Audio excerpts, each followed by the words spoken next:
And just to advise that mobile devices, as long as they're in airplane mode, can be used and all devices are muted. This includes members' tablet devices, and they connect to the Assembly Wi-Fi. Just to remind members that we are obliged to declare any financial or other relevant interests which might reasonably be thought by others to influence our approach to the matter under consideration. And a member who has an interest to declare in relation to today's business should do so now or when the particular matter arises during the meeting. Just to advise members that due to the length of the recent plenary sittings and additional sittings, the oral evidence sessions on the draft budget will not be recorded by Hansard. Apologies at item Agenda 1, an apology from Emma Rogan, from Gemma Doland, and Rachel has indicated that she needs to be away or leave at 4 p.m.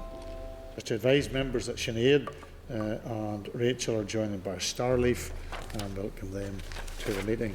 Welcome Peter and Robin, who are with me here in person.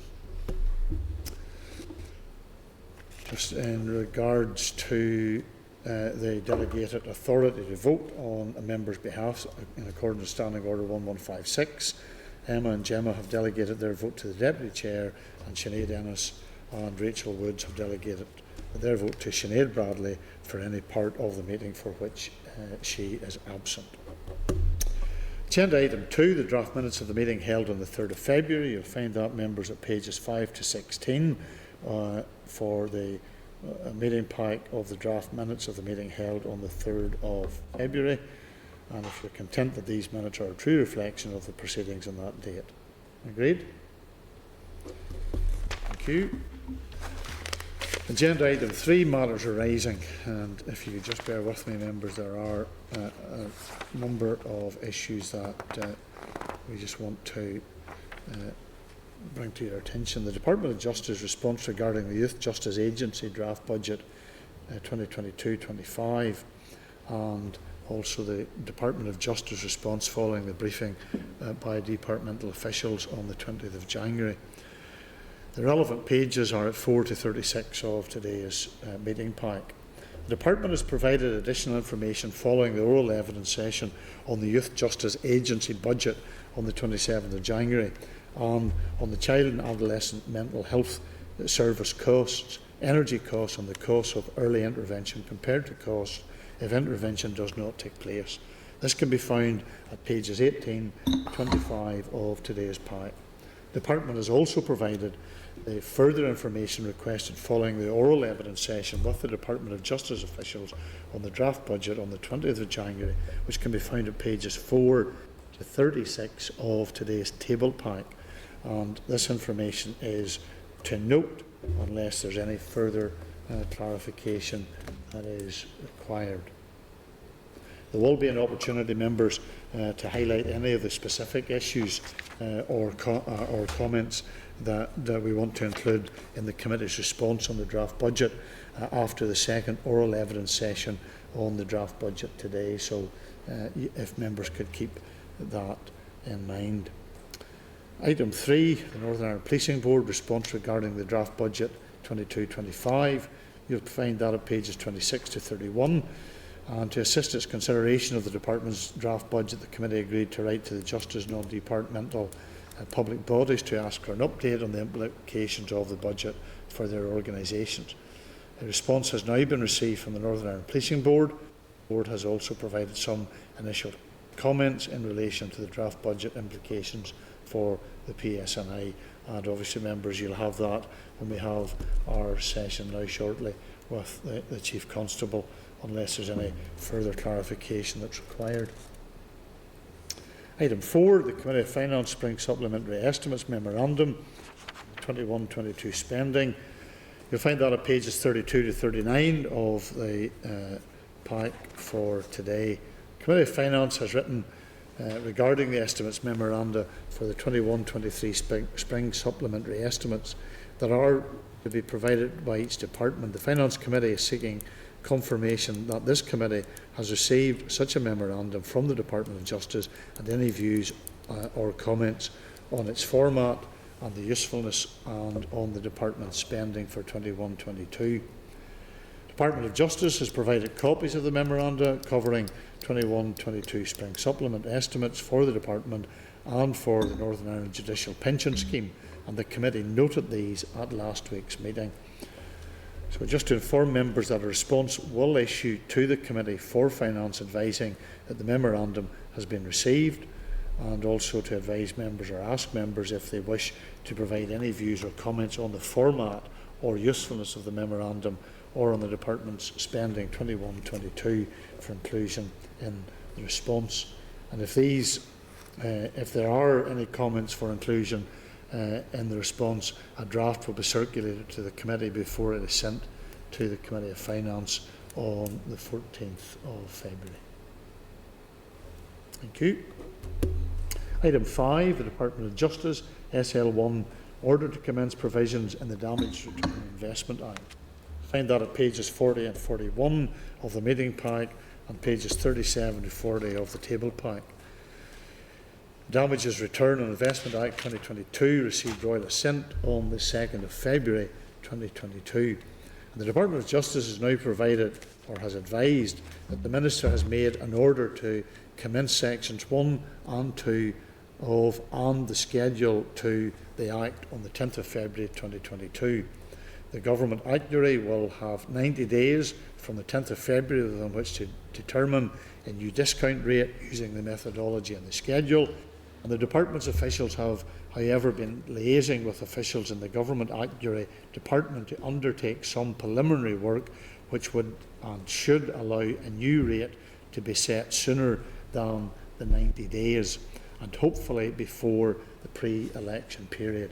And just to ask members to note the correspondence and the commencement order. Item 6 is the Minister of Justice correspondence regarding the Northern Ireland Prison Service and COVID-19.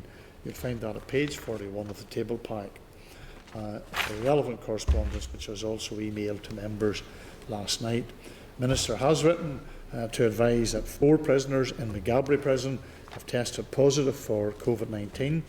This brings the total number of prisoners within the general population who have tested positive since March 2020 to 8. The situation is being carefully managed and all necessary precautions are being taken. And unless there's any particular comment for members to make, we'll just note that correspondence. Item 7, the PSNI correspondence providing views of the Minister of Justice amendments to the Justice Sexual Offences and Trafficking Bill. And that's at pages 42 to 48 of the table pack. And the committee agreed to request the views of the PSNI, PPS, the Law Society and the Bar of Northern Ireland on the text of the amendments of the Minister of Justice in bringing forward the Justice Sexual Offences and Trafficking Victims Bill. Response has been received from the PSNI, who welcomes the new offences that will enhance powers and provisions available to better support victims of domestic and sexual abuse. PSNI indicated that it would welcome statutory guidance to fully understand the circumstances in which the defence to the new offence of non-fatal strangulation or asphyxiation would be expected to apply, and has again highlighted the increase in workload and investment in training that will be required as a result of these new offences. So for members to note the response, which is useful for the consideration stage of the bill, which is scheduled for next Tuesday, the 15th of February 2022. That brings us then to agenda item 4, which is the Department of Justice draft budget and the oral evidence session with the Police Service of Northern Ireland. And just to advise members that the Chief Constable and the Assistant Chief Officer of Corporate Services are attending the meeting today in person, and the Chief Operating Officer will join by Starleaf to discuss the draft Department of Justice 22-25 budget and its impact on the PSNI. The relevant papers are at pages 43 to 54 of the meeting pack and pages 50 to 63 of the table pack, which includes information on the custody health care provision that was requested by the committee. And so can I welcome to today's committee meeting Simon Byrne, the Chief Constable of the PSNI, Mark McNaughton, the Assistant Chief Officer, Corporate Services, and also by Starleaf, Pamela McCready, the Chief Operating Officer. Very welcome. Can I at the outset also, Chief Constable, thank you and your officers for the continued work that you do on a day and daily basis. When we come to occasions like this, we tend to look at the problems and challenges, and sometimes that can overlook the appreciation and gratitude the PSNI does that require, or we should give it, for the service that it provides for us in keeping our community safe. So thank you for that. But we'll invite you, Chief Constable, just to outline the key issues in relation to the budget, and then, as necessary, you can refer to Mark and also to Pamela to give some further context. But you're both, well, three of you, the two in person, are very welcome, and Pamela on Starleaf. Thank you very much. Well, thank you very much, Chair. Firstly, for those kind words of support and the chance just to say a few words in relation to how we're going to share our outlook. I think the first thing to say before we go into questions is that we do appreciate the advocacy that we've heard from the Justice Minister and her officials and the Policing Board, where they, I know, have also reflected their own concerns. And actually, despite some of the issues we'll talk about today, we do acknowledge as well the imperative to support the rejuvenation of the health service. And in that space, we think we've tried to engage in a pragmatic reassessment of our operational needs. But, Chair, I think it's fair to say that as things stand, we face a dire fiscal outlook, and policing inevitably will look and feel different if the circumstances don't change. I have to remind people, I think, as an accounting officer and a Chief Constable, I've got a real dilemma in terms of how we balance the books versus delivering the policing services that the public expect. The draft budget position is so stark, Chair, that I'm finding it difficult to see how a balanced budget can be practically delivered next year and in the 3 years thereafter. And even the status quo is challenging, because if the budget rolls over in the circumstances we're currently in, given political uncertainty, we face the same opening pressures because of the gaps in non-recurrent funding. I'm sure we'll touch on it today, but the assessment from the Fiscal Council on the impact of this on the justice sector in totality is also stark. But for us, the non-recurrent impact actually boosts our cuts from 2 to 5%, and I think that's easy to overlook. So what does that mean? Our estimate will be 1,000 less officers over the next 3 years, which really equates to 1 officer less per day, every day, for the next 3 years. And similarly, we estimate a loss of over 350 police staff who also do a tremendous job on behalf of the public. I was thinking carefully about coming here today, Chair, and I think I'd have to sort of share with you that I don't think ever in my policing career at a senior level have we faced problems like this, where we both have an actual problem in terms of the deficit, but also a structural one in terms of how the budget has been put together. And this, of course, is against a backdrop of £2 billion extra funding for policing in England and Wales to deliver new initiatives and new officers to protect people and to reduce crime. The consequences, as I'm sure we'll touch on today, I think inevitably we'll see less officers on our streets, taking longer to investigate crime and bringing offenders before the courts. It's actually so stark as that. But recognising, of course, that policing affects everybody, our efforts are universal. There are inevitable risks that someone will suffer avoidable harm, and we carry enormous responsibility. We get that, but our capability to do well or do more will be seriously undermined by these budget proposals. The gap between public expectations and demands in our time will grow larger. So ministers have a decision: give us more money, or accept some things will take longer and be done with less quality, or indeed not at all. There's no intention for me and colleagues to grandstand, and indeed our scenario planning is seeking to be responsible. However, there needs to be some political realism and transparency about what this budget will mean and how much risk and harm we're prepared to accept. Thank you, Chair. Thank you, Chief Constable. And obviously you paint a very stark situation when, over a period of 3 years, we could move to have 1,000 less police officers and 300 less staff. In terms of, and you've been very clear, and I was declaring interest as a former member of the policing board, as does probably a number of other members of the committee, if I'm not mistaken.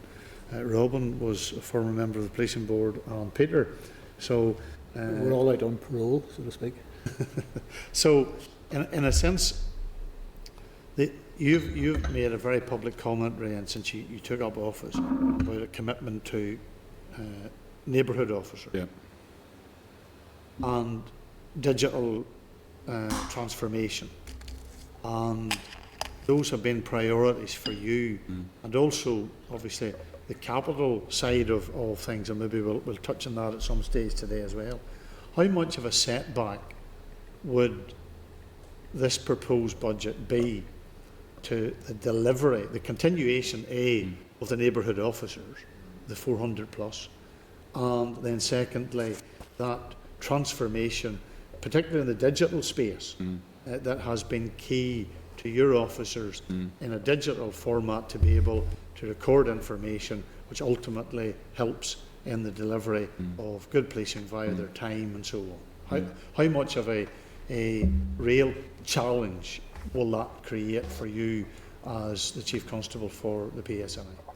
Well, on both fronts, Chair, I think it's fair to say that, to be sort of as candid as we can with people, that the effects sort of April, May, June, people won't notice a massive difference. It will be less in the short term, but over the 3 years, clearly less money means less opportunity to do things, even if we're as prudent as we can be to reprofile where people work, what they do, and where we invest. So, for example, on the digital side, we've just begun rolling out 4,000 ruggedised laptops to frontline officers, which, in my view, will be a game changer. We'll be moving the desktop to the laptop and then evolving that further still. So, a better experience for the public if they're a victim or a witness, and indeed more utility for officers, keeping them out on the streets for longer. But like any piece of IT that we all have, you renew your phone every few years, we will have to renew the laptops. And clearly, with just one example, and there'll be others, if there's less money to go across the whole of the resource budget, we will have to prune back investment in the digital policing offer.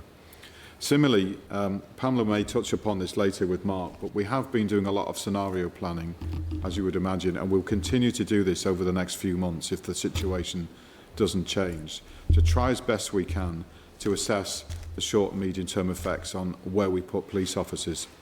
So in relation to your question, Chair, obviously you've seen and supported over the last couple of years the growth in neighbourhood policing, which I think again has gone down really well with the public.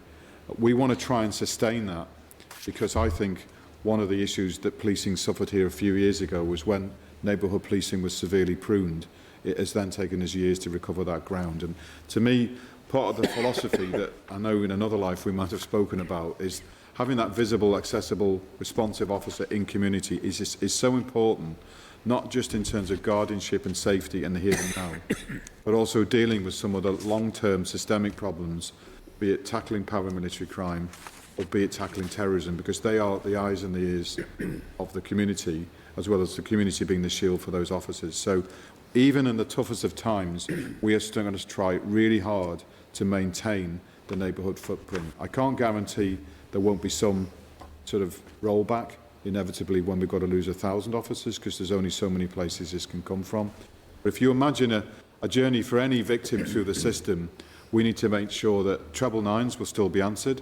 So non-urgent call taking might take longer because there could be less staff in the contact centres. Similarly, we want to make sure that on the streets, uniform officers patrolling are still there in sufficient numbers to respond to emergency calls, and then you get neighbourhoods. So that the net effect will be what happens differently elsewhere, be it in terms of some of our specialised responses or indeed our investigative capacity. And that's why I said in my opening remarks, investigating crime is still something we'll do, but it just may take longer, and that will push into a justice system that, as you know, for other reasons is already groaning at the seams. I suppose to on that point about the investigative part, very high profile investigations such as Muckamore, such as the investigations in Enniskillen and others take a lot of time and are very intensive. But really what you're saying is that, and sadly in society, we will have the need for more of those investigations, unfortunately, because of incidents that take place. But they will take much longer to investigate because of the pressure that has been put in the budget. There's one issue that I have really sort of only recently tried to really get to a point where I can fully understand it, and maybe at this point it might be useful if Pamela was able to tease this out for us. Am I right in saying that of the current complement that the Police Service of Northern Ireland has, which is, and you were making strides to get to 7-1. There was a political commitment that hasn't unfortunately been delivered, A, since Patton 20 years ago, which is disgraceful, and B, then in terms of new decade, new approach, to get to 7-5. But is it right that the baseline that you have in the budget to pay the salaries, let's put it in these terms so that the general public can try and grasp this, is only for 6,400 officers, and any other officer that you have additional to that comes from recurring money that you have no guarantee you're going to get, and you're basically, for the last number of years, have been going in hand to mouth for those additional officers because they're not in your baseline. Is that a very clumsy layman's way, Pamela, of describing the crisis that we have in the way that the police are currently funded? Can you hear me, Mark? Or you Yes. Yes. Thank you, Chair. Thanks for bringing me in. Not clumsy at all, very accurate. I've reflected in my year since joining PSNI that for other parts of public service where you have initiatives or you want new work undertaken on measures, you can source those through various agencies, whether they're administrative agencies, nursing, doctors, whatever. You'll understand how that's not possible when you're seeking warranted officers to undertake work. And for a number of years, there's a number of pots of money that have been funded through in-year monitoring monies, or as the Chief referred to as non-recurrent money. We were very grateful last year through the Department of Justice and Finance that we secured the additional £12 million to ensure that out of our total headcount, we had sufficient money to cover effectively the pay bill. But you're right, unfortunately, that's not in the current baseline of the budgets going forward. So the budget struck for the 3 years doesn't include that. And indeed, in 21-22, we secured over £40 million of non-recurrent money, which means in March I have £40 million to pay staff, mainly officers, and then the 1st of March I don't. And really, not that we seek to lose numbers, but our only way to save that money, therefore, is through natural attrition. And there's roughly about 325 officers retire or leave the organisation each year. But that's nowhere near enough. That would give us, if we didn't replace recruitment at all, that would only sort of save us £13 million a year. And you can see from your papers, certainly next year, we have a £37 million pay pressure on our budget. So even on the mechanism of letting people go and not replace them, which has challenges that I can come back to, it's not enough to actually square the circle of being able to square the pay bill. And I just... It links a little bit... Sorry. No, go ahead. Sorry. It links a little bit to our scenario planning on recruitment. We could go full recruitment freeze, and that's the 1,000 officers that you refer to over the 3 years. There's an element of us wanting to both be responsible here on services that we know need to be delivered, and recognising that you touched on a number of investigations. People leaving or retiring out of the organisation are often very experienced officers, experienced in a lot of that investigative work, for example. And it will be important for us to have a small level of recruitment to feed through to the organisation to enable us to replace that so that we don't completely lose capacity in some very vital and core areas. So we are seeking to try and look at the scenarios of the budget in a responsible way.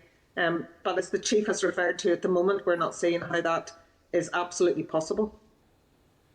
and I don't want to, this will be my final at this part, and then members have indicated, because obviously they have a number of other questions and concerns to raise. In the absence of the difficulties that this proposed draft budget presents, i.e. the 2% cut, but if we weren't in that place, right, and we didn't have this draft budget, what would be the ask of yourselves and the board, the policing board, because ultimately the policing board have responsibility in this. We're particularly just looking at the issues here today of the budget, and the Chief knows that I am very keen to make sure that we don't stray into the responsibilities of the policing board. But what would be the ask of either Mark, Pamela, or yourself, Chief Constable, to address that problem, and what would it take to address that problem of that non-recurring problem that we've had in the way that we fund our officers? Do you want me to start? Yep, okay. I think the important bit, Chair, is just what we're seeking is for those discrete sort of annualised streams to be consolidated into the main grant. Yeah. Because we run up to the wire, Yeah. really not quite knowing where this extra money is coming from, and it's like a family trying to balance the budgets, only knowing half the wages coming in, and it does make planning in the medium term really difficult. I think you can add to that, yeah, it's both a consolidation and also giving us a more sustainable budget, and that gives us some confidence to plan for the future, Chair. And as part of the problem in this, I'm trying to think this through my head, which would be a dangerous thing for anything for me to do this, but it's because there are a number of component parts in this marriage, i.e. there is the Police Service of Northern Ireland, there's the Policing Board, there's the Department of Justice, and there's the NIO. And of course that would create its own challenges in any normal day of the week. But given that it is Treasury, it is, and Chief, you made reference to additional monies that was made available to other police services in the UK. That was not made available to us. We did get EU exit money, and we have got additional security money, but even all of that is still not enough unless it becomes part of your baseline in terms of what you have to pay the bills. Yeah, and I think, in fairness, obviously we're respecting different constituencies, as it were, but to put the context for you, I mean, the grant we are likely to receive this year from the Northern Ireland office, the additional security fund, as you referenced, Chair, that will be less by tune of nearly 8 million as well. So that pressure is then put into the executive grant. So it just amplifies the problem. Yeah, okay.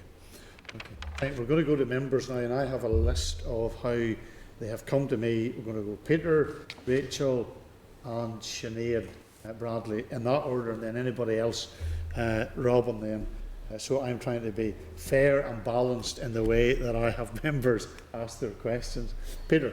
Thank you, Chair, and thank you to the Chief Constable, to Mark and Pamela. I think you've highlighted, I think, the very stark and dire situation, the gravitas of that, I suppose, and to be fair, without trying to sensationalise the issue, I suppose probably a similar vein to the Chair. Those two things. First of all, just on a very small point, or at least very relevant point, when we're talking about the wage bill and wage pressures, I presume it's also the case that, irrespective of what settlement is done ultimately with officers, presumably while the numbers that would be employed, while leaving aside the implications of that, there's some level of control over wage settlements for, say, civilian staff within the police will be determined by mechanisms which are entirely outside your control. So that, I suppose, as we're seeing I'm right in thinking, therefore, as we're seeing a situation where at the moment there's a very rampant level of inflation, which is likely to be fueling then particularly towards wage demands, you'll also be left with the double whammy of seeing, if you like, a rising cost, particularly of not just, if you like, from the non-pay elements of things like energy costs will feed in, obviously, the police as well with the police estate, but also actually from the point of view of at least the civilian staff, where you effectively will be left with particular pay increases to which you've got no control over whatsoever. And the only way to mitigate that is either to get more money in or alternatively have fewer staff in that regard. So that's the first point. But I see from judging on the shall we say the nodding of the head rather than necessarily a direct verbal, but that you're obviously confirming that is the case. I suppose just again, and it's following up from what the chair had said.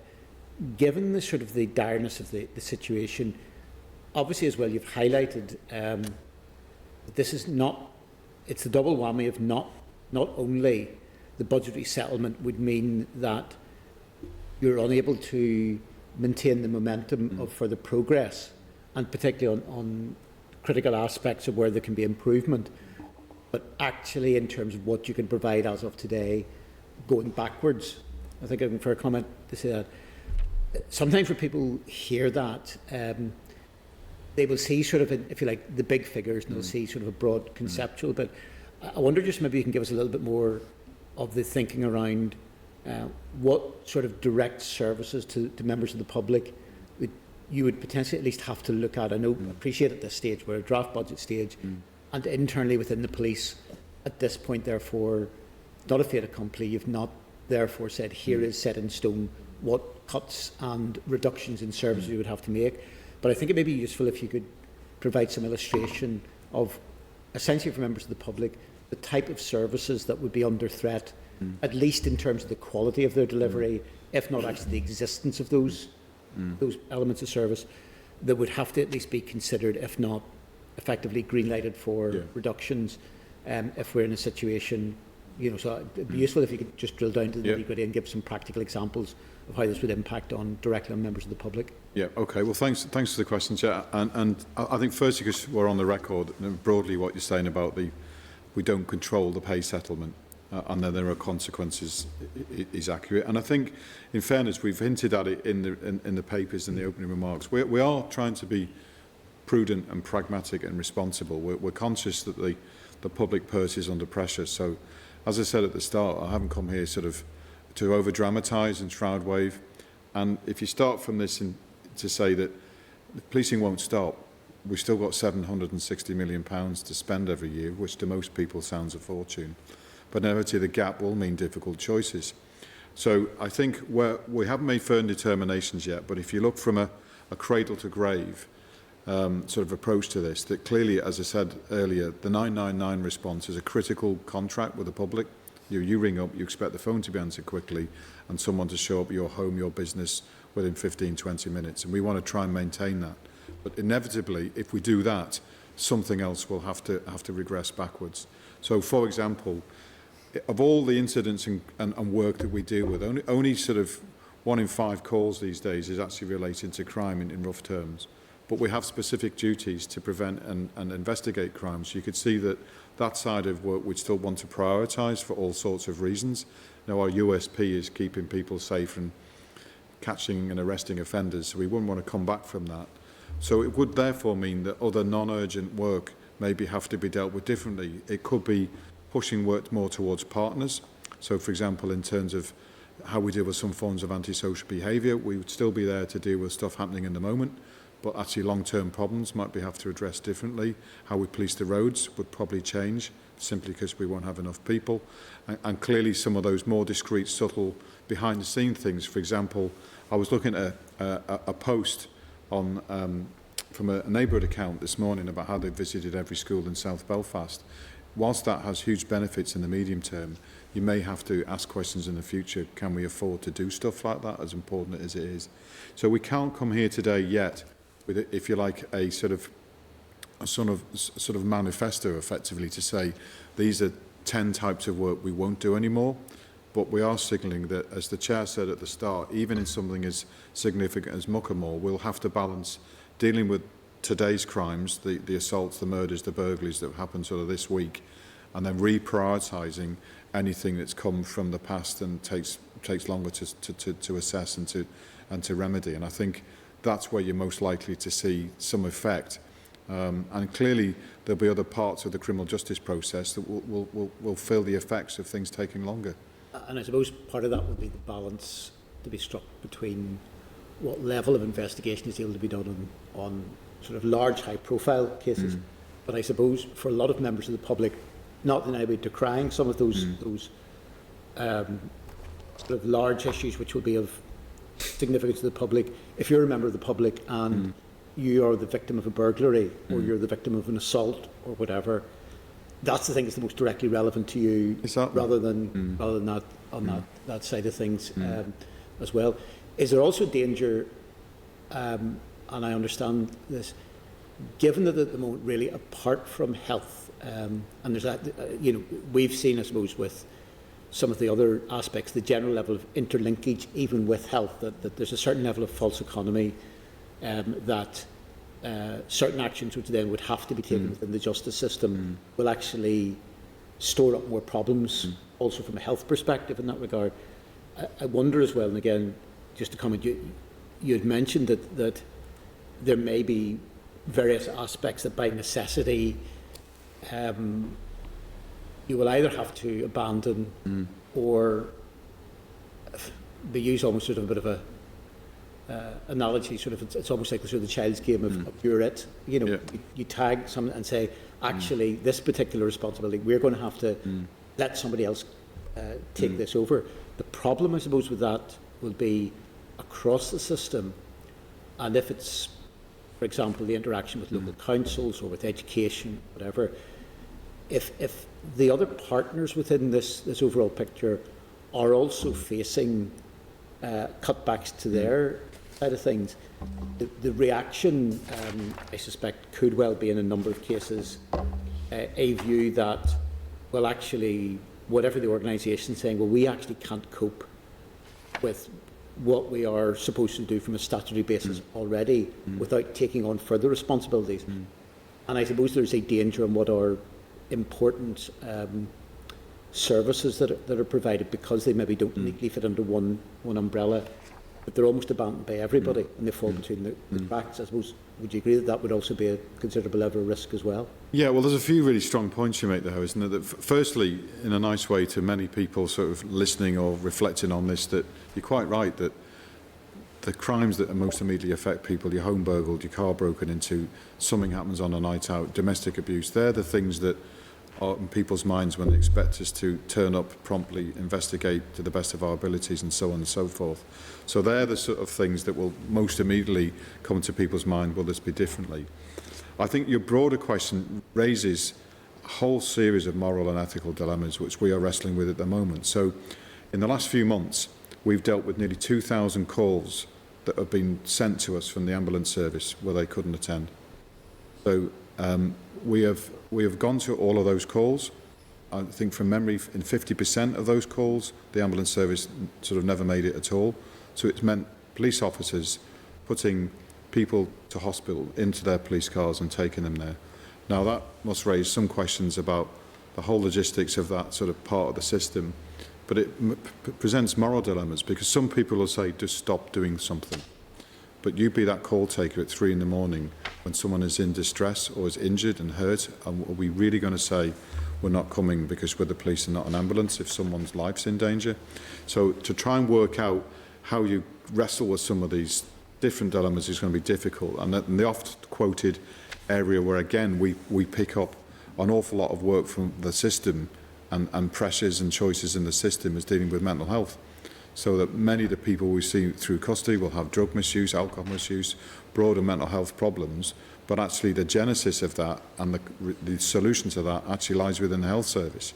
So that, we are really keen as an institution to have good, active, progressive relationship with our partners, because I believe passionately in a problem-solving approach to aspects of policing. I believe passionately in prevention, because it's better than the cure.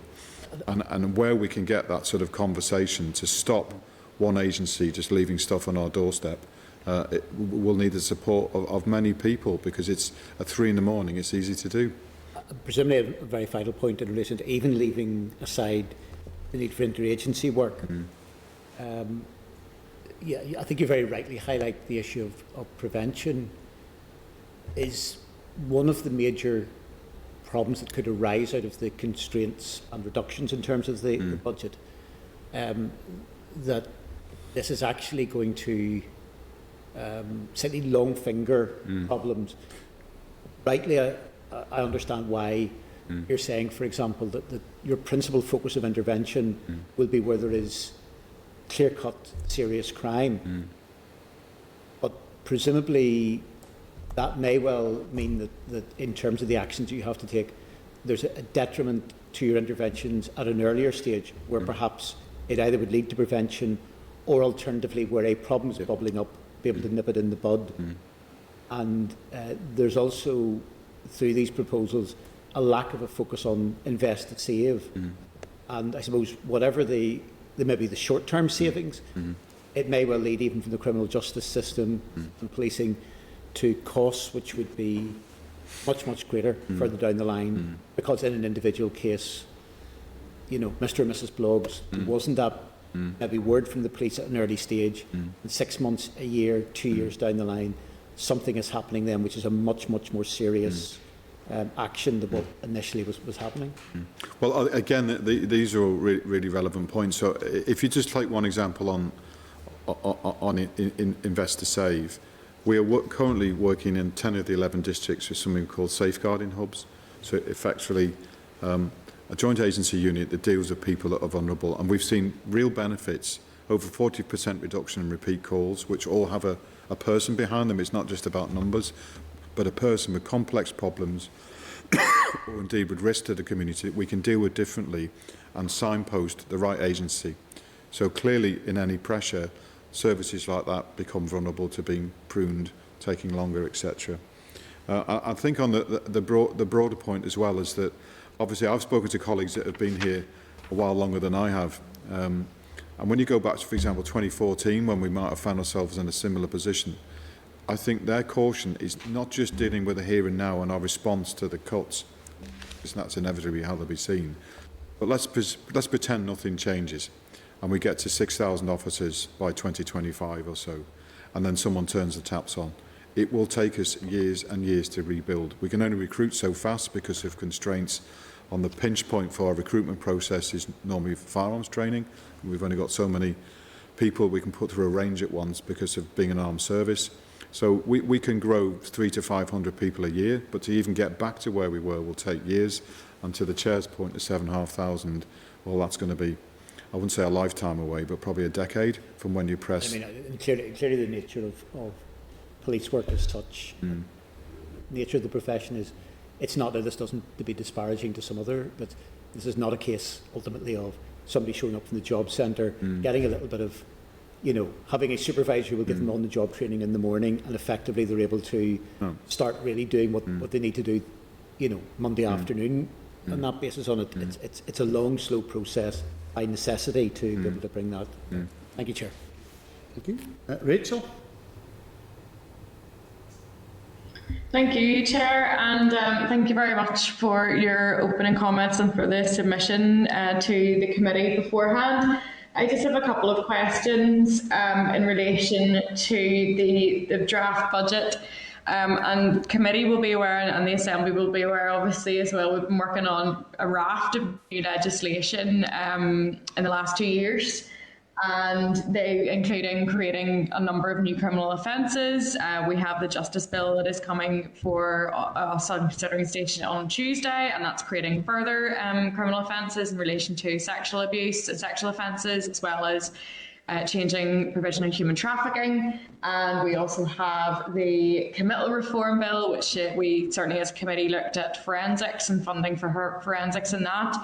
So I just want to sort of tease out how this budget may impact on the ability of the police to respond, not just to current criminal offences, but also the ones that we are working on and adding new ones in. And if there's been any impact then on in terms of from your perspective of how the police then would be able to engage with victims of these crimes? Yeah, I think, thank you. I think broadly, the sort of the general context is not dissimilar. Is less officers will mean different relationships with victims, with the caveat that obviously we're going to have to prioritise around either crimes that cause the most direct harm or crimes that are happening in the here and now, as I said earlier. So in terms of obviously there's a lot of legislation, as you know, currently going through various parts of approval, which actually will address some really important issues that many people around, not just this room but beyond, see hugely important, particularly around domestic abuse. I think it would be easy to say there would be a detriment, but in fairness, when new legislation comes in, we'll have some people that will assess it so we understand it. We'll probably have some sort of computer time, as it were, to reprofile either records that go through our various systems to account for new legislative change. We'll have to put an online training package together, and then we have to bring officers and staff somewhere, either online or into a building, to be taught what the impact is. We could cost that, but a lot of it, in fairness, is opportunity cost, i.e. an officer or staff member's time sat before a terminal or in a room learning about legislation and choices. There are obviously some estimated costs in the proposed legislation around some of the orders. I think a figure of roughly £400 to £450 per order is there. But I think, in fairness, I don't think I'd be doing justice, if you excuse the pun, to the Justice Committee if I didn't say that in the big scheme of things we couldn't actually absorb costs like that, and just have to carefully think how we implement new legislation. And similarly, we would really welcome committal reform, because in fact that will take a chunk of work out for both us and inevitably victims of crime, because that should singularly speed up justice. Thank you, Chief Constable. I appreciate your response on that. And I suppose I just want to touch upon, then you've already mentioned about the different types of crime, and obviously there's a lot of discussion. We've had this discussion for years, and even on a local level at PCSPs, about neighbourhood policing and visibility of officers, and then also having officers able to go out and respond to different types of crime. Got burglary on one end, to then the increase and significant increase in cybercrime. And also, I know the committee had looked at this when we were discussing about child sexual exploitation, and also the internet being a massive platform now that the police are having to investigate in. So, again, in terms of this particular budget reposition, are you able to respond to these changes in the nature of crimes? As you know, within this, is there going to be a detrimental impact to that? And are there any sort of IT changes needed in the next couple of financial years that you would not be able to do because of this budget? Well, yeah, I think, again, you summarised very well that, we're not the only police service that is wrestling with the changing nature of crime. I mean, sadly, people's homes still get burgled, but there's less of that sort of crime. There's less street robbery than we've dealt with over the last decade. People are reporting more violent crime to us, particularly generated from within the home, domestic abuse. But clearly, the narrative is almost very often about either the vile abuse of children in different ways using the internet, or indeed the whole explosion of cybercrime and scams which affect particularly vulnerable people who succumb to that. So that, again, inevitably, if there are the sort of scale of changes to the budget, we will have to prune our resources accordingly. And that just adds to the pressure, because you're seeing an exponential rise in how criminals exploit technology and the internet to criminalise people. And you go into the science of crime, and it's usually a choice between a vulnerable person or property and then the risk of reward or capture. And actually, the less investigative capacity we got against a growing amount of crime, something will suffer. And at the end of the day, it's as simple as, if our demand from the public is set at 100%, and we've only got 70% of the resources we have, inevitably, we alone cannot close that gap. And again, that will mean something will be different. I know it sounds a bit nebulous, and it might frustrate people at the moment, but we're not in a position yet to say we're going to investigate 10 less cybercrimes a year and 25 less sort of complex frauds or something like that. But we will be doing the work over the next few months to see. The managerial term is how you change how you work, the method, or you reduce the level of service either to a partner or to the public. And they're the difficult choices we've got to make between April and probably early summer. Thank you. There was another, I visited years ago as a councillor, visited, I can't remember which state it was, but we were discussing a pilot that was going on about, I was responding to mental health incidents, and it was a multi-agency approach that were deployed then, rather than it just being police. there was mental health workers and so on. I cannot, it's just the name of it has just escaped me, but hopefully you'll know what I'm talking about. Is that going on still, and is there any impact that this budget would have on, say, responses like that, which obviously are much more beneficial than having a purely police response to a mental health incident, whether having everybody around the table, as it were, in responding to those emergency situations? Is that still going ahead, or is that something that is being cut?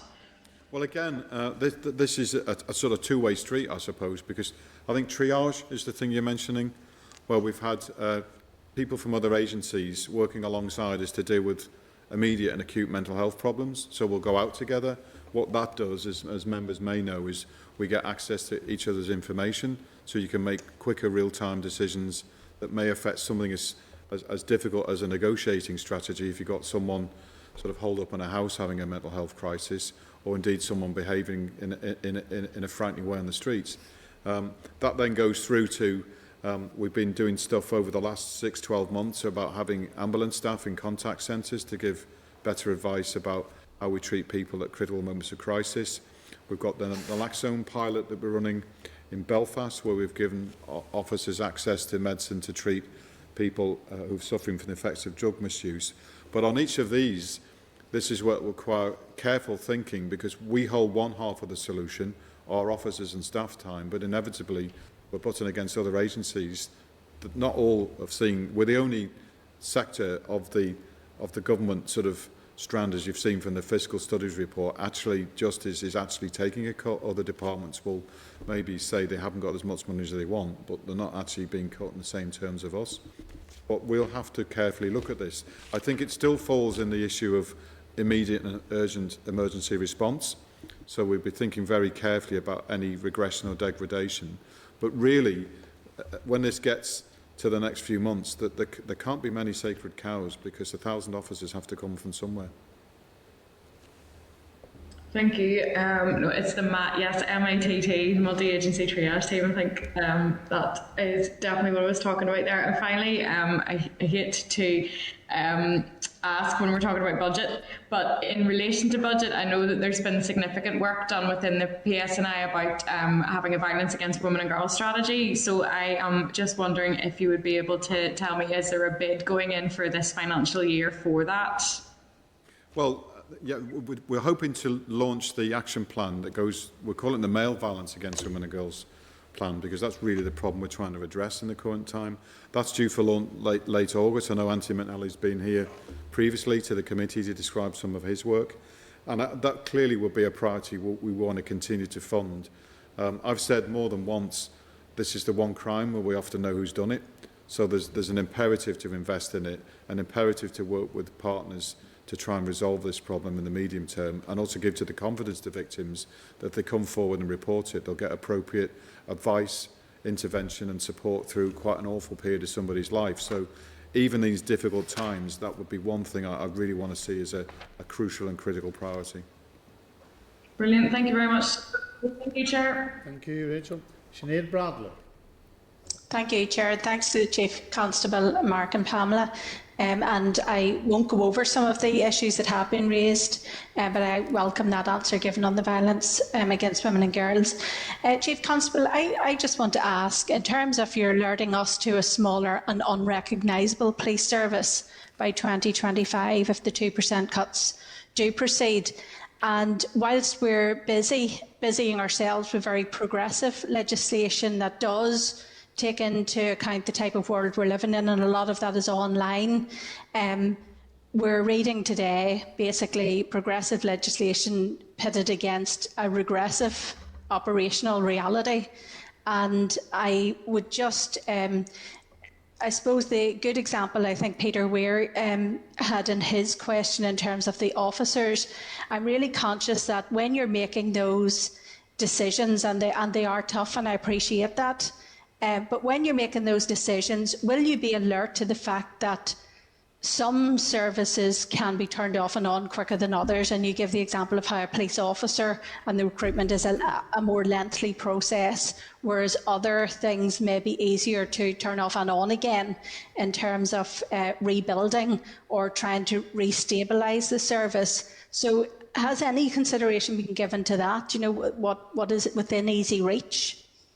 Yeah, and again, this is what, in one sense, what we're paid to resolve in terms of leadership. Both, you've got Mark here, Pamela on the call, and indeed, it's not just the purview of the senior team back at headquarters. We're all in this together to try and resolve some very difficult issues. So we've got each of the business portfolios in that stage of starting to look at what services can and should they do differently, and that will be, as I said earlier, the period of time roughly between now and June in the summer where we've got to look at this. But yes, some assessment will be made against risk and against potential harm of what could be slowed down, what could actually be stopped. Or when there is some side of this that, and I have to try and be as candid as I can, is, for example, and the Chair touched upon it before, he knows I'm a big advocate of investing in technology to help officers and staff do their job. There may be some things, it goes back to, I think it was Peter's point on Investor Save, that if we can get money to deal with, use technology, for example, processing high volume, sort of low risk information using technology, there may be adaptations where we can make savings in the overall scheme of things to then retain the workforce in a particular place and reduce the pressure of the immediate change. But you're quite right, there was some stuff, I've seen this in other places, that often many things, not just here, run on relationships, and you take someone out of an interagency team or a partnership, it takes a long time to build back that trust, and that again is going to require careful thought and candid and honest dialogue with partners about the issues and the consequences over the next few months. Thank you, Chief Constable. And you mentioned two things there. You mentioned other places and technology, and not just our legislation that's coming through. There is legislation from other places that touch on technology, and there will be, you know, a matter of time before it's an expectation that the police will be able to efficiently use, you know, the capturing of data and triaging of phones, which I know is always something that is a slowdown in the whole justice system. So I'm really conscious that while other places are progressing and they're operationally building to support and match the legislation that's coming forward, we're potentially going to be in a position where a regressive service with the expectation of legislation that will put real challenge. So keeping an eye to those, you know, the changing environment and what will be expected to be what maybe is now considered a very forward-looking way of operating will not be very quickly, you know, how quickly technology moves. But I won't elaborate on that because I know you did, you have a piece in your paper on it. If we could move on then to the piece, and I was really appreciative of the paper that came in about how you supplement the health service. You know, your partner in health, you obviously play a role, particularly around the mental health services, but also that piece you explained to us about the 2,000 ambulance calls. That's significant. And I wonder, is there open dialogue between yourselves, or albeit even if it's via departmental officials and the Department of Health?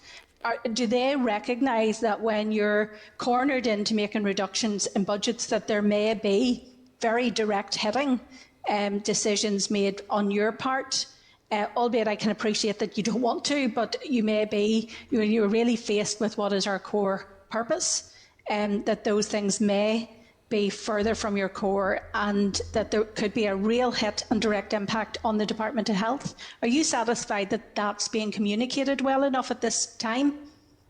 I might give you a different answer in 3 months' time, but because really we want to see the change, and maybe the change is reflective of the briefings well to give people to point out the risks and consequences. I think we're trying really hard in the round to look at, I suppose, again, the jargon we talk about stakeholder management. We are doing a lot of work with our host department and officials there who will then brief across the civil service to say this is our assessment. We're working hard with the policing board. The chair referenced their advocacy role to support them in doing that.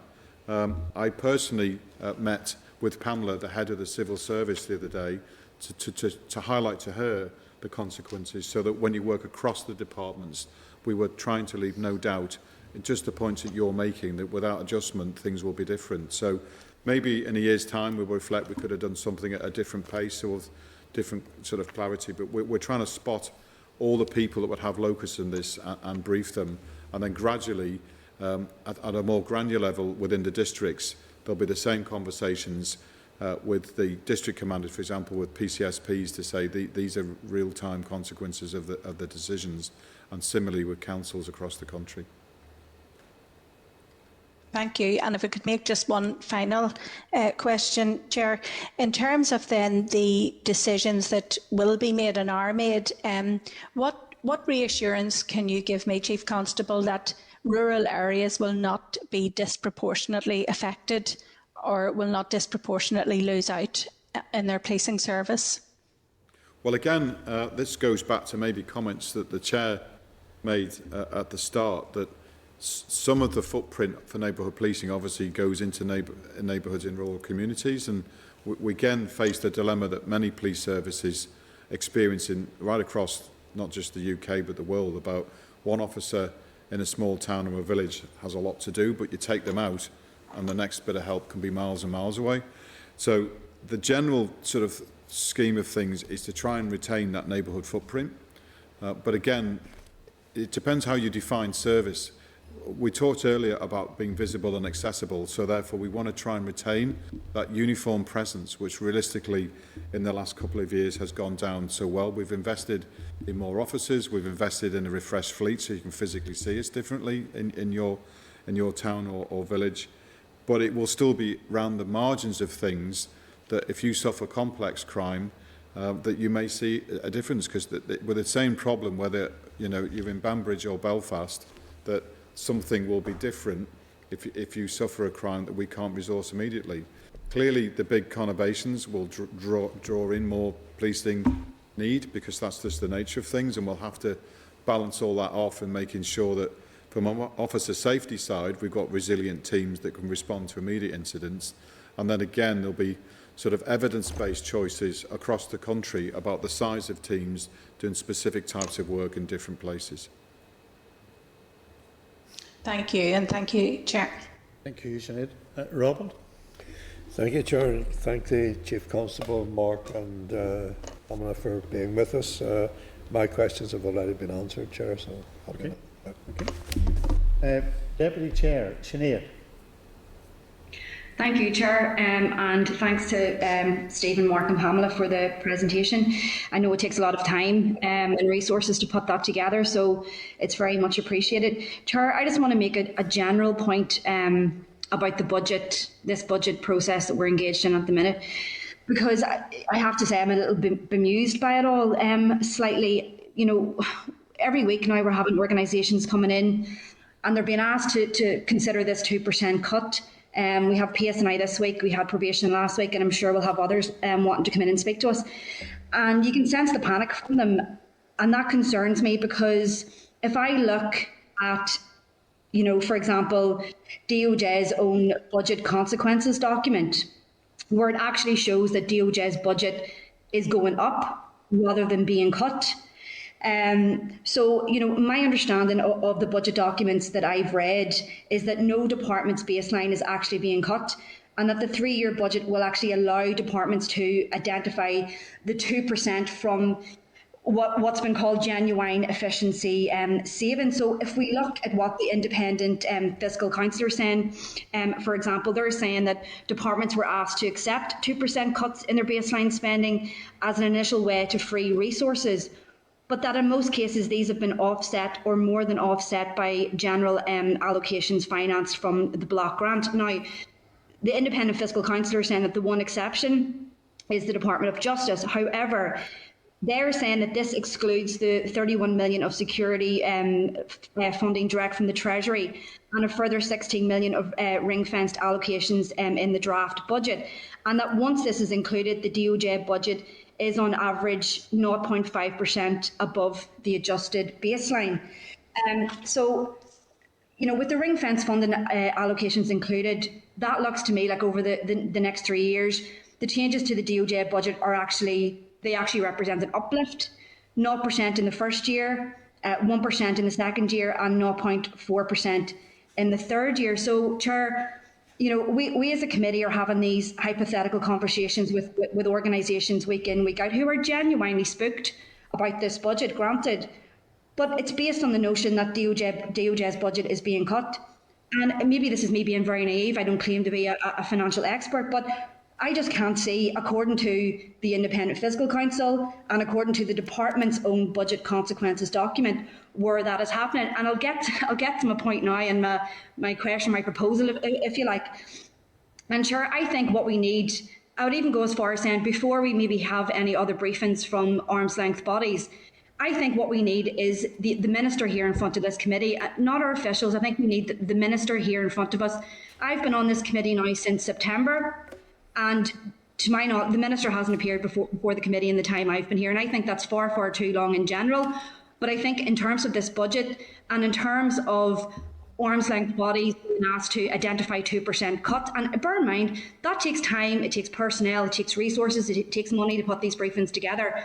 And I think what we need is the minister in front of us, and we need to drill down into this and start combating some of the myths that are being put out, that arm's length bodies and organisations that do vital work are being asked to take a 2% cut. So I would like to actually make that proposal, Chair, that we invite the minister in and we drill down into this and we have the conversation and try and combat some of the myths that are being put out there. Thank you, Deputy Chair. What we'll do, we'll deal with that after we've had our presentations. Obviously, the minister's coming later on, but that's specifically in relation to the Justice Bill that's coming to the House next week. So if we can hold that particular proposal until after we have the presentations, then we'll deal with that in other business. But Mark, you want to deal with that in terms, because if you do look at the Fiscal Council document, it still does show that there is a reduction in the overall amount of money that is available to the department. Obviously, the Deputy Chair has given a different take, and I don't want to get into a position where there is two different narratives of explaining the same set of figures. Yes, Chair, I think it is about perspective. I think there are comments there made by the member which are absolutely right from the sort of aggregate budget point of view in terms of the justice budget in total. But from our experience in terms of the amount of funding made available for policing, we've had a 2% cut, but actually that cut's been offset by some specific additional monies. So in effect, we have been proposed a flat budget across the next 3 years. But the key issue for us is that there is a structural deficit in what we would see our baseline budget. So, for example, in this current year, we would expect to spend about 800 million, but we'll be starting off in April with a budget at best at the minute of 760 million. So there's 40 odd million of a deficit alone, and that's before we layer on inflationary or pay price pressures, or indeed any other new pressures from new legislative commitments, for example.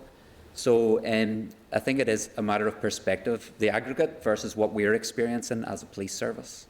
And how difficult, and sorry, bring in the Deputy Chair again, but in terms of how difficult is that then on the back of where you landed here over the last number of years, because this is not the first year that you've had to deal with an accumulative amount of money that has been taken out of the budget, and is that also contributed to this particular issue?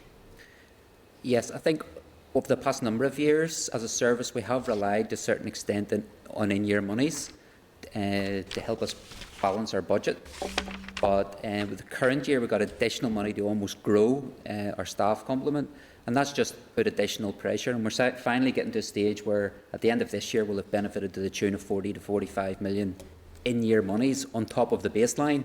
But as we look in the next year, what we've been offered is the baseline budget. So there's a built-in deficit before we even step into next year, and that's not reflected in the budget document published by the Department of Finance, and which allocates the overall Department of Justice budget. Sinead?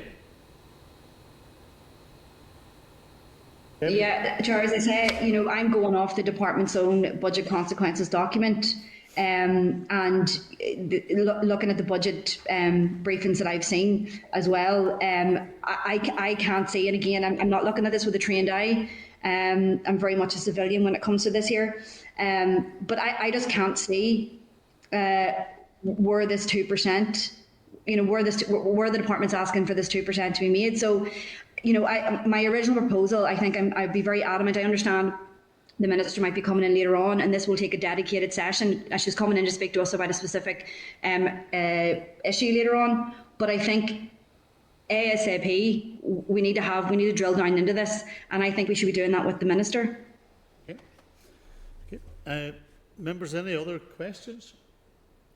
Nobody else has indicated. Can I just conclude, Chief Constable? Obviously, it was raised by Sinead Bradley and also by Rachel in relation to the multi-agency triage, the response to the ambulance service, and also in the paper that you kindly provided to us, there was, because the committee had asked about the impact of the Musgrave Street initiative through the custody suite.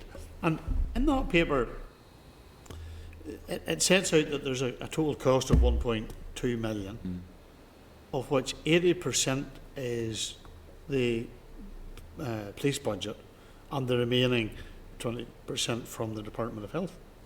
But yet there has been a 44% reduction in the number of detainees being transferred to hospital. Yep.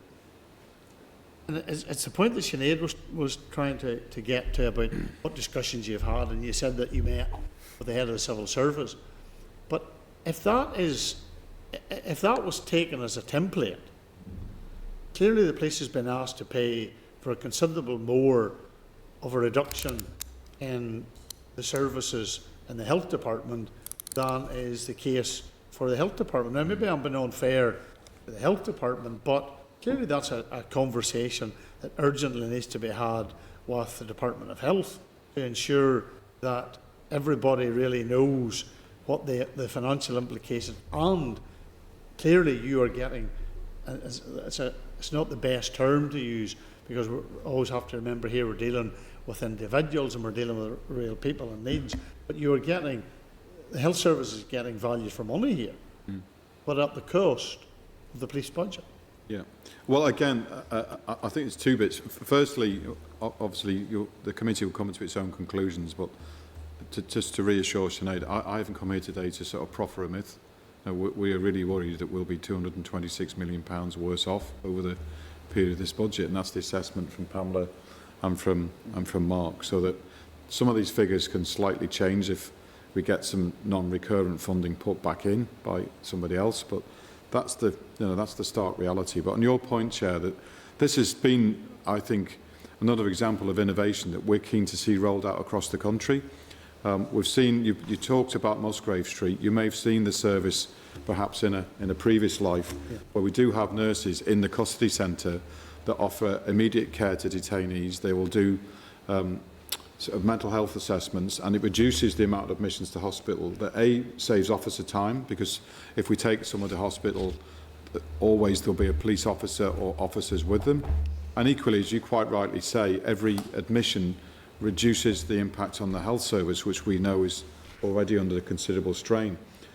You would say there that, for example, on our own figures, just a rough ballpark figure, that over the year of the scheme, with 400 plus less admissions, that's £160,000 saved for the health service in immediate terms.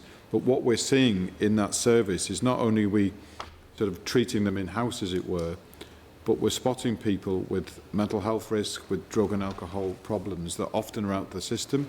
And then, as well as dealing with the criminal justice issues, we're able to refer them to other agencies. So we're really keen to see this service roll out, Chair, that the second custody suite in Antrim is now in that system, but the benefits to all of us will be significant, and obviously we would welcome more support from the Department of Health, because we all get the benefits if this system is rolled out. Can I just want to check? Sinead, have you another question? Just your hands up. Yeah. I just wanted to clarify with Mark there that in terms of the PSNI's baseline budget, I do fully accept that it's far from adequate to fulfil the desired staffing levels and other issues as well. And there are legitimate concerns about last year's in-year allocation. So I just want to make it clear that the comments I made are not in no way directed towards PSNI, but very much directed towards DOJ. Okay, thank you. Can I thank Chief Constable, Mark and Pamela for your attendance here today, and clearly there will be ongoing discussions in relation to this, and again thank you for your time. Thank you, Chair. Very much. Thank you. Thank you. Members, can we just take our ease for a couple of minutes, because we will have to do, because we have presentations in person in the Senate chamber, we'll have to do a clean before the next presentation. I was just going to say, just taking availability of just one moment of the next bit of time. I should probably start the meeting on item 6 on the representation from the, call it the legal profession, should declare an interest as a non-practising member of the bar. Yep. Okay, thank you. So we just take our ease for a couple of minutes. Thank you. Heading out for a fag. Put that there. I'll just give. Okay, I'm just.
Thank you for your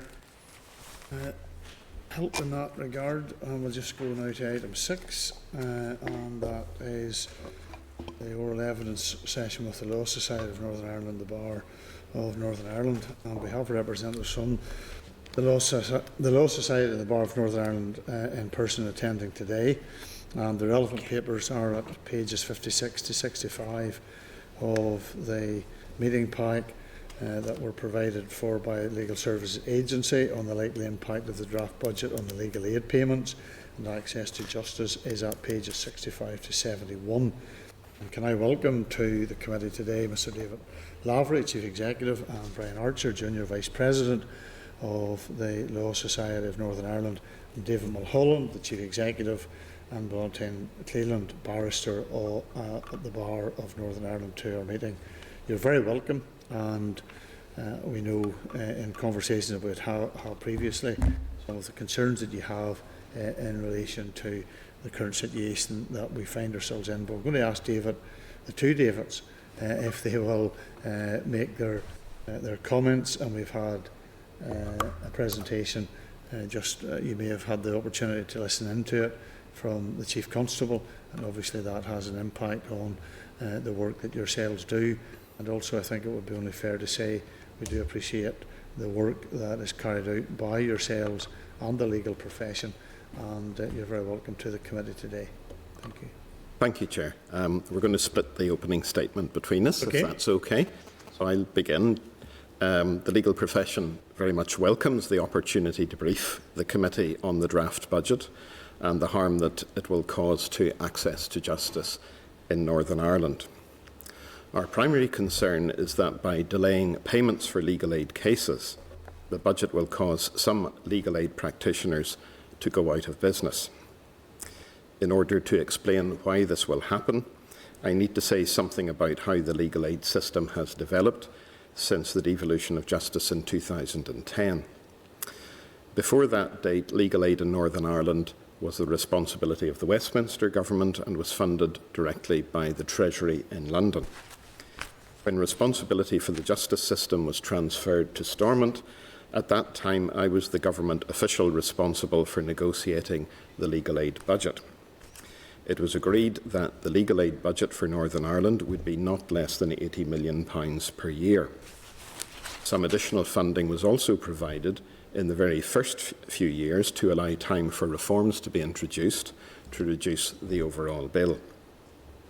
Those reforms involved the introduction of a new system of standard fees, initially in criminal cases. This new system was essentially a compromise. Lawyers would receive a slightly reduced standard fee in return for prompt payment within a matter of weeks of the completion of their case. The problem with the proposed budget is that it would drive a coach and horses through that compromise. In advance of this afternoon's session, we sent the committee a briefing note, and if committee members would like to refer to the first chart in the briefing note, you can see at figure 1 that we have kept our side of the compromise. The legal aid bill has reduced significantly.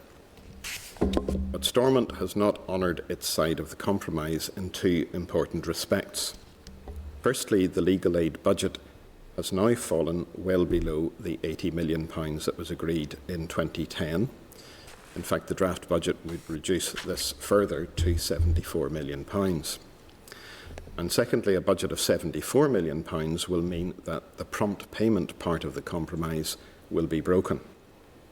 As you will have seen from their paper, the Legal Services Agency estimates that a standard fee which should be paid within 8 weeks will now take up to 47 weeks to pay. This means that lawyers will have to wait almost a year to be paid, and as the committee will appreciate, no business can afford to wait up to a year for payment. The delays in payment will cause particular harm because of the structure of the legal profession. Figure 2 in our pack shows that there are 484 solicitor firms in Northern Ireland, employing just over 2,800 solicitors. Solicitor firms in Northern Ireland tend to be relatively small. Figure 3 shows that over a quarter of our firms employ only one solicitor. And figure 4 shows the geographical distribution of solicitor firms. And you can see from it that in the south and the west of the province, the number of firms is quite small. The picture in County Fermanagh is particularly striking. Here there are only 16 firms for the whole county. Figure 5 in our pack shows that of those 16 firms, 9 have no more than 2 solicitors, and 5 of the firms are sole practitioners. And the final figure, figure 6, shows how many jobs depend on those 16 firms. You can see that over 100 jobs have been created by those firms, and that's not to mention the other jobs, such as accountants, insurance, estate agents, and so forth, who also rely on those firms for business. Chair, we know that most solicitor firms in Northern Ireland rely on legal aid income for cash flow. The paper you received from the Legal Services Agency says that 441 solicitor firms are registered to do legal aid work. The smaller firms in particular are highly dependent on the prompt payment of legal aid fees. Solicitor firms simply cannot be expected to wait for up to a year for payment. If the budget is introduced, as is now proposed, we expect that many of our smaller firms will no longer be sustainable. You only have to look at the situation in the west of the province to appreciate how damaging the closure of the smaller firms would be for access to justice. Indeed, if this budget is introduced, you will very quickly find that whole areas will become an access to justice desert. I'll now hand over to my colleague David Mulholland. Thank you. Thank you, David, and good afternoon to the committee. Thank you for the opportunity to be before you today. It's inevitable and necessary that obviously over the course of this afternoon's discussion we will be talking about figures and percentages. We'll undoubtedly find ourselves talking about millions of pounds, percentage drops and weeks and in fact years of backlogs and delays. And indeed some of these figures are already familiar as they've been the subject of existing analysis and commentary. The analysis, for example, done by the Northern Ireland Fiscal Council already highlights how the budget will have a uniquely detrimental impact on the Department of Justice. Departmental officials have already appeared before this committee giving evidence contrasting the cuts proposed in this jurisdiction compared to the investment being made not only in health but also in the justice system in England and Wales. And this committee will also already be aware of the alarming statistics about backlogs and delays in our court system which have peaked as a result of COVID. So even though there is an abundance of existing and compelling evidence exposing the inadequate and unsustainable nature of this budget, we will nevertheless have to provide you with yet further additional data and statistics over the course of this afternoon. But before doing so, and in case we forget, legal aid is actually about people. People within each of your constituencies who need legal assistance when they find themselves in situations that could happen to any of us, facing challenges that are too big for them to face alone. People who turn to their solicitors and barristers to help them with issues such as the care of vulnerable children, family separation, adoption, domestic violence, and the functioning of the criminal justice system. And the nature of doing legal aid work means highly trained and committed barristers and solicitors representing these people at particularly stressful and difficult times in their lives. It's part of the daily existence of a legal aid lawyer that they support and give a voice and representation to those people in courts all over the country. And in case that gets lost in the statistics and the percentages, it's our aim to give a voice to those people once again today, because we feel that if we don't, who will? And the best way we can try and expose the risk and harm that will be done to these people is to alert you to the real and present danger that this budget will cause to the network of solicitors and barristers who currently, despite very challenging circumstances, offer them legal support and representation that they need.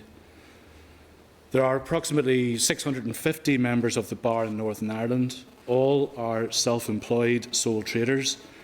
And the Bar has worked very hard to try and ensure that we have a diverse bar reflective of society. We have much more to do in this regard, but our efforts are thankfully already having some positive effect. Approximately 2/3 of practitioners would have some or all of their practice involved in legal aid work. There's no such thing as a straightforward case, but if in a case where the fee is a standard fee, these practitioners will be paid at least 8 weeks later for the work already done. And in other complex cases in family courts and other areas, the delay is already much longer. In the meantime, whilst barristers pay taxes based on what they've billed, not on what they've received, other government suppliers are promptly paid within 30 days for delivering routine goods and services. So it's been self-evident to the bar, and we note it's also self-evident to departmental officials, that any proposal that suggests legal aid payments could move from a best-case scenario of 8 weeks of payment to a best-worst-case scenario of 47 weeks will create intolerable cash flow pressures for barristers who simply cannot sustain their practices in the face of such delay. You'll see in our written submission that the Bar Council has been conducting a survey of its members. That survey closes this week, but already has had a response rate of more than 40% of the membership. Sadly, it confirms our worst fears. It reveals that even much more modest delays than those proposed in the budget are the source of grave concern amongst barristers about the viability of their practices.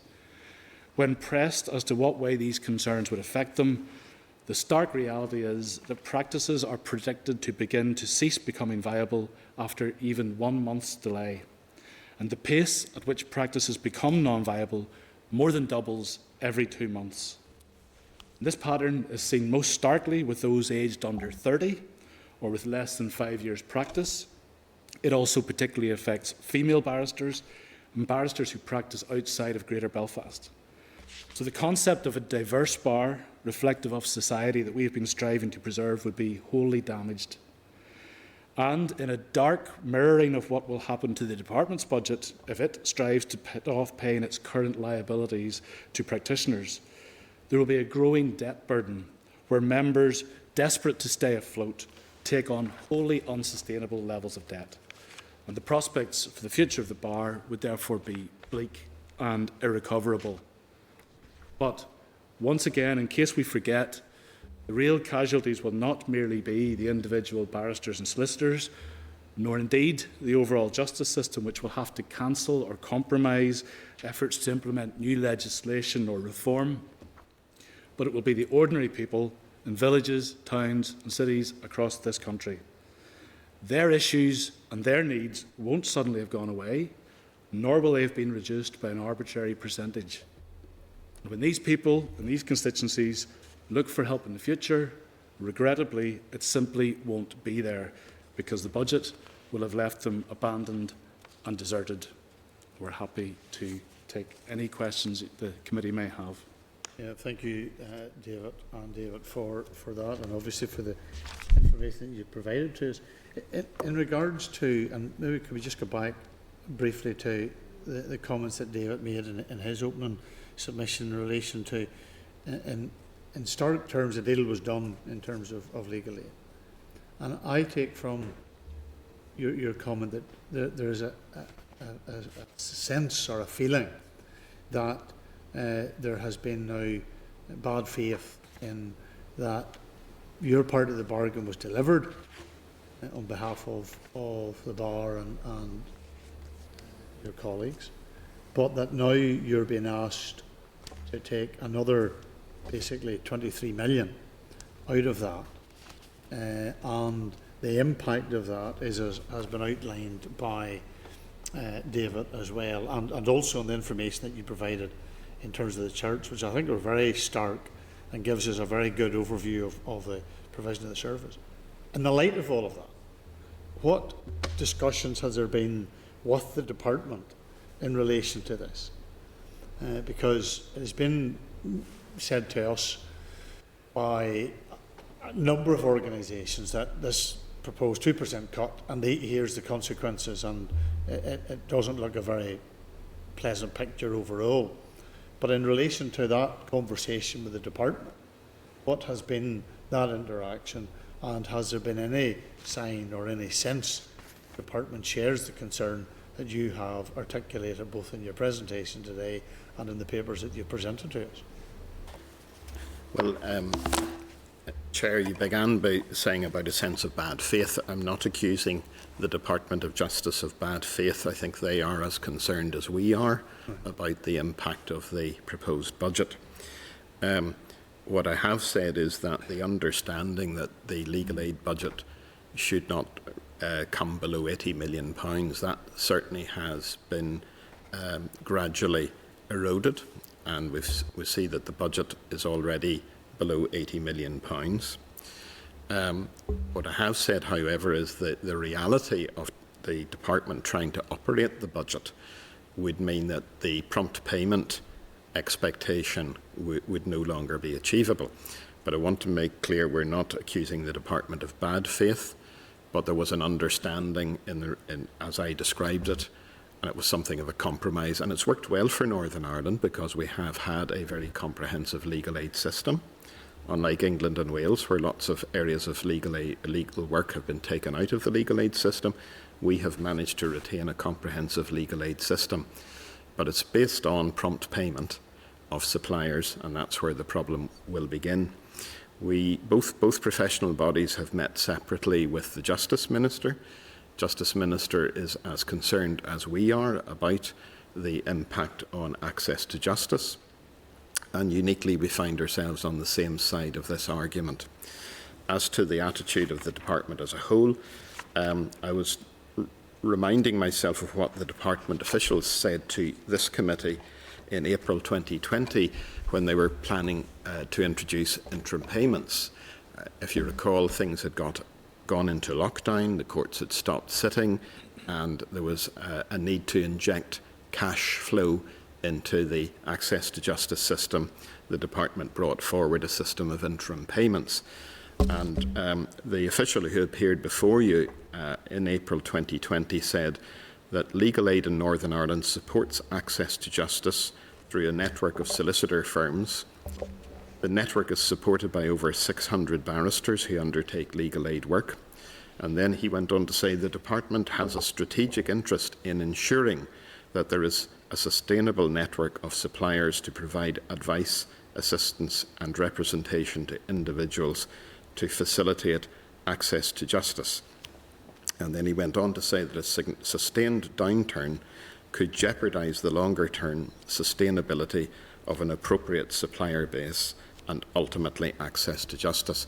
So that they recognise the problem that we're bringing to your attention this afternoon, and we're trying to work together with the department to find a solution. But at this stage, it is difficult to see how we could find a solution with the budget reduced to the level that is now going to be required.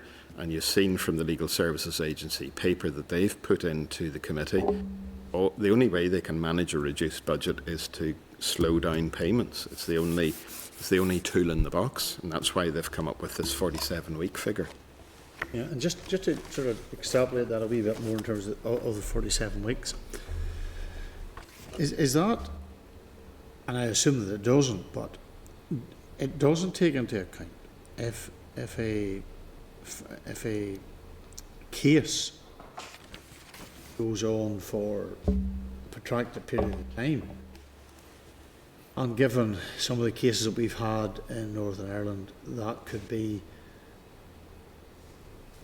2-3 years, or more. Is it the case then that am I right in thinking that would then result that the payment for that would not be completed and concluded until that case was finished? Yes, Chair. I made reference to 8 weeks being the best case and 47 weeks being the least, the best worst case.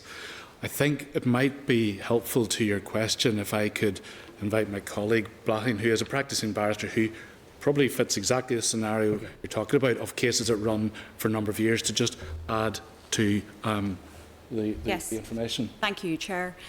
I've been a barrister at the Bar of Northern Ireland for 15 years and primarily undertake family work, which you can appreciate the importance that work has within our society. In relation to your particular question, It is a case that when papers are received in a case, that case might take a year, it might take 2 years to complete that case.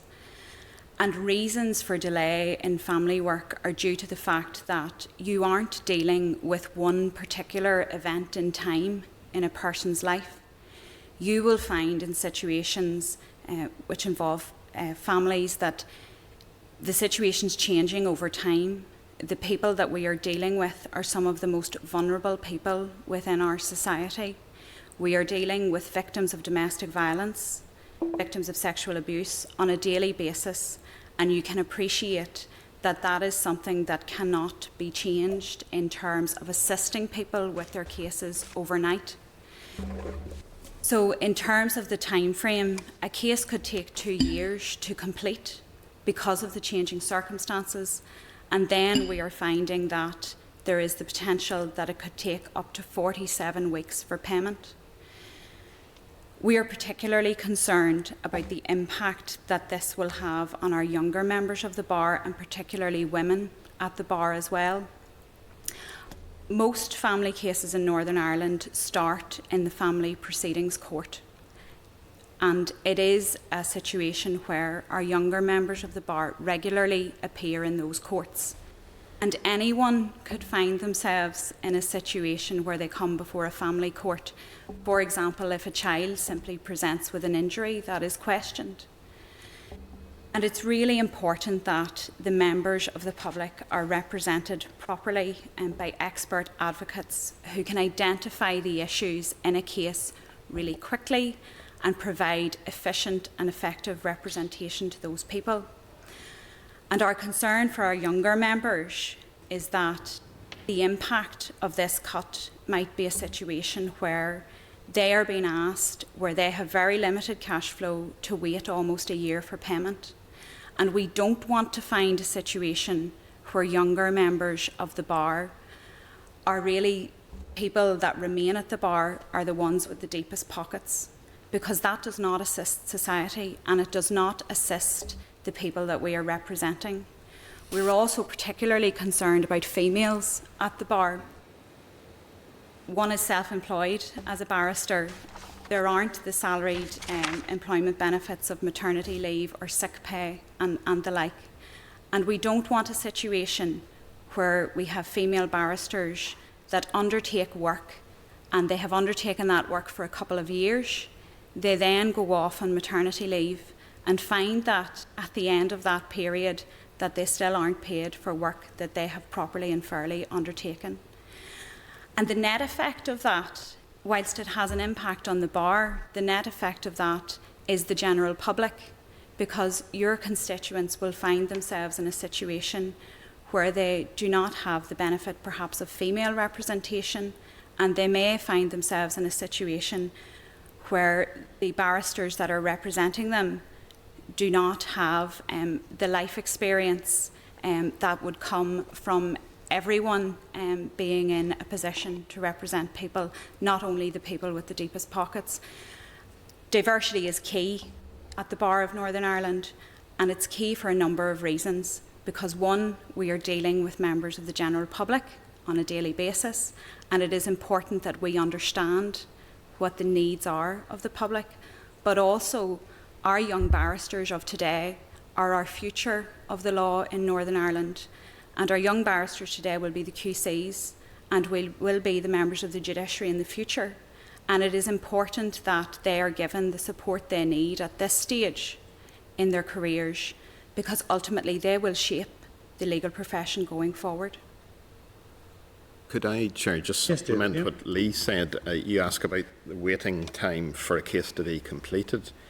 The court service were before you last week, and they said reduced resources will increase delays in the courts as well, delay sittings. So you can see the legal professionals are going to be hit twice. They're going to be hit by the delays in the completing of the cases taking longer, and you'll have seen the Legal Services Agency paper describe this as the life cycle of a case. So the cases will take longer, but in the court system longer. And if the system is designed so you don't get paid until the case is dealt with, and you then have to wait a year for payment, the whole thing becomes almost intolerable. Having heard from a member of the bar, if you would agree, Chair, I might ask Brian Archer just to say something. He told me he did a case finished last week that he had started in 2018. I might bring Brian in just to talk about that. Certainly, thanks, David. Brian? Yes, thank you, Chair. My name is Brian Archer. I'm a solicitor in private practice and have been a qualified solicitor for 28 years, almost. I practiced in the west of Belfast in my own firm. It's on myself, it's the only qualified solicitor in the practice. I have 2 secretaries and a part-time bookkeeper. I depend on 80% of my cash flow on legal aid receipts. And my work is crime, family and personal injury work. The family work, which David has referred to, recently in 2 cases, I took instruction in June of 2018 on behalf of a child. I represent the child through Nagala, Northern Ireland Guardian Ad Litem Service, and that case concluded. It was a free and for adoption, transferred to another jurisdiction. Issues were involved, and then it finally concluded by way of a residence order in respect of the foster parents appealing a residence order. That case took 4 years before the family High Court. Now I will now prepare my bill to be paid in that case, and a normal process through taxation, you can expect maybe about 3 months wait for the bill, but to wait 47, and that's the best case scenario legal services are providing us for, it could be maybe excess of a year. My business model would not be sustainable. My outgoings are my own firm, which I try to keep as low as possible, is £8,000 a month. My bills will continue, but my income will be greatly reduced if I have to wait 47 weeks or more. And it would not be available. The banks won't help you so far, but I couldn't expect them to wait that length of time for repayment, and I would just be accumulating debt. I may be able, if I close my practice, get alternative employment, but my clients would suffer. I've represented generations of clients, 3 generations of one family, through family law, criminal law, personal injury work. We offer sisters. I have similar practice to mine throughout the country. We are part of the local community, and we offer services which no other organisations do offer. We're a one-stop shop for people in their lives. If you take that away, I don't know who's going to replace us. And Brian, that is a very practical, a very personal presentation, and thank you for that. And sadly, that doesn't take away from the challenge that this creates. And one of this, and I'm going to conclude with this question, then go to members. And I don't want, because I think that would be unfair. This is not about setting one set of the legal profession against another. But if you look at and it was a very stark graph that you provided, figure 4, or it was provided by the Law Society, the number of law firms by county, and you basically take a line down the centre of Northern Ireland. You have a very sparse provision in the west and a very concentrated provision in the east. Some of that is probably made up of the fact that there are a number of larger firms that would operate in Belfast. But it does give a sense that there's almost there has been, over a protracted period of time, a shift in the spread of legal services provision. We know that the High Court, obviously, and all of that operates in the city, and so there's almost a sense that's always inevitable that that's going to be the case. But how worse will that become on the back? Does this budget, in terms of where it currently sits, exacerbate that problem and will lead to larger firms, and the smaller ones will just go out of business? Is that? Well, we think there'll be consolidation. We think a lot of the small firms will simply close, and that map will look even more stark in a few years' time. Yeah. West of the province, it'll be what I call an access to justice desert. Yeah.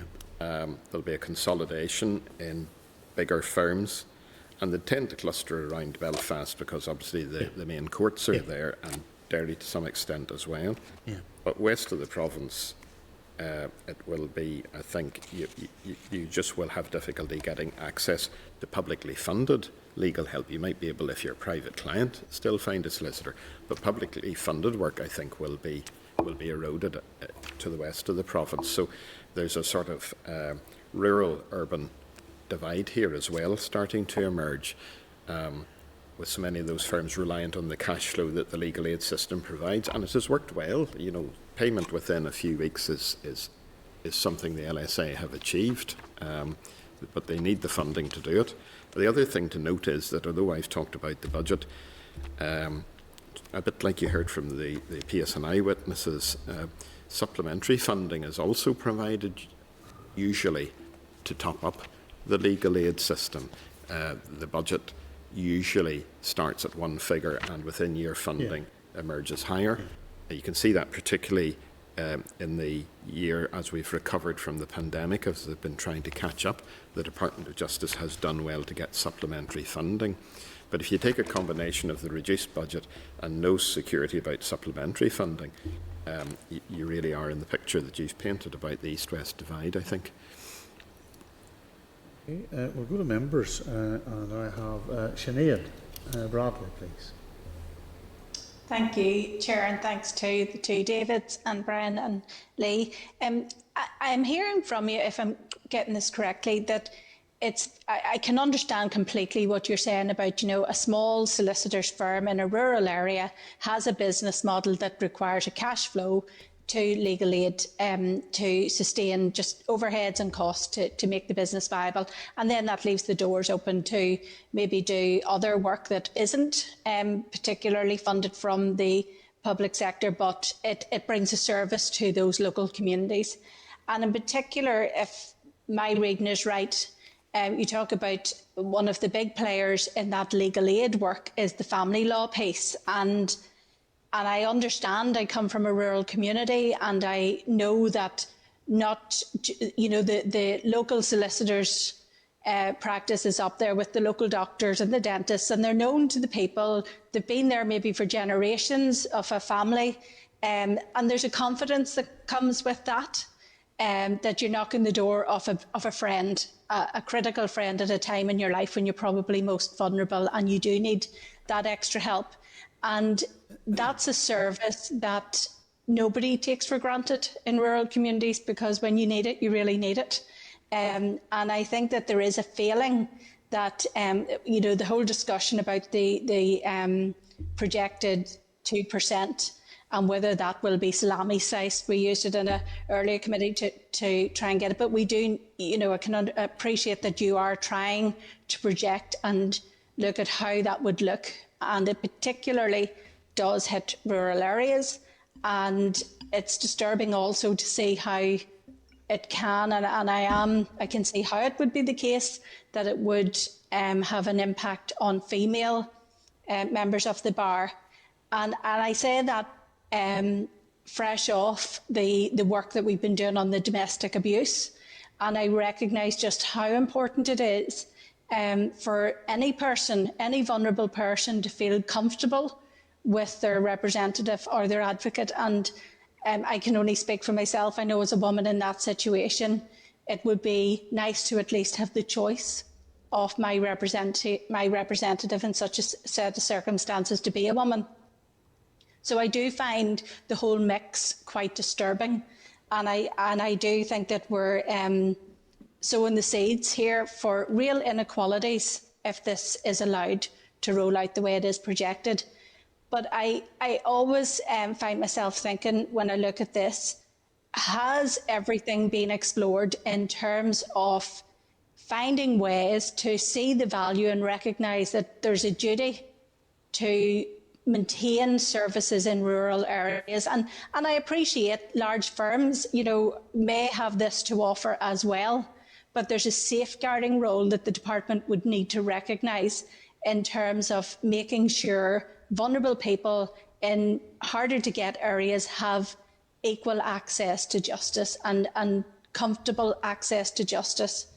And in terms of the cash flow piece, I just wonder, have the department officials given any thought to creative ways of finding protections for these small services to our communities? Or has there been any conversation or example of good practice elsewhere where legal aid and small practices are preserved? Because I think it's time we really started to think outside the box and recognise the need to safeguard these services to our local people. Thank you, Sinead. I'm not saying that the rural situation or the rural impact will be worse. It'll just be more obvious because there are so few firms. But sole practitioner firms in Belfast, where there are a lot of law firms, will be equally hit. But you wouldn't notice it as quickly because there's 285 firms in that area, that county. So if our figures are right, you could lose a large number, perhaps as many as 70 firms, but it'll be disguised by the fact that there'll be other big firms in Belfast that, by scale, will do legal aid work. It's the impact will be more acute to the west of the province because there aren't the big firms there to pick up the slack. So that hits on what you described there about client choice of legal representative. The department did some research work a few years ago on a contracting model for legal aid, and they very much came out against that because it would restrict client choice.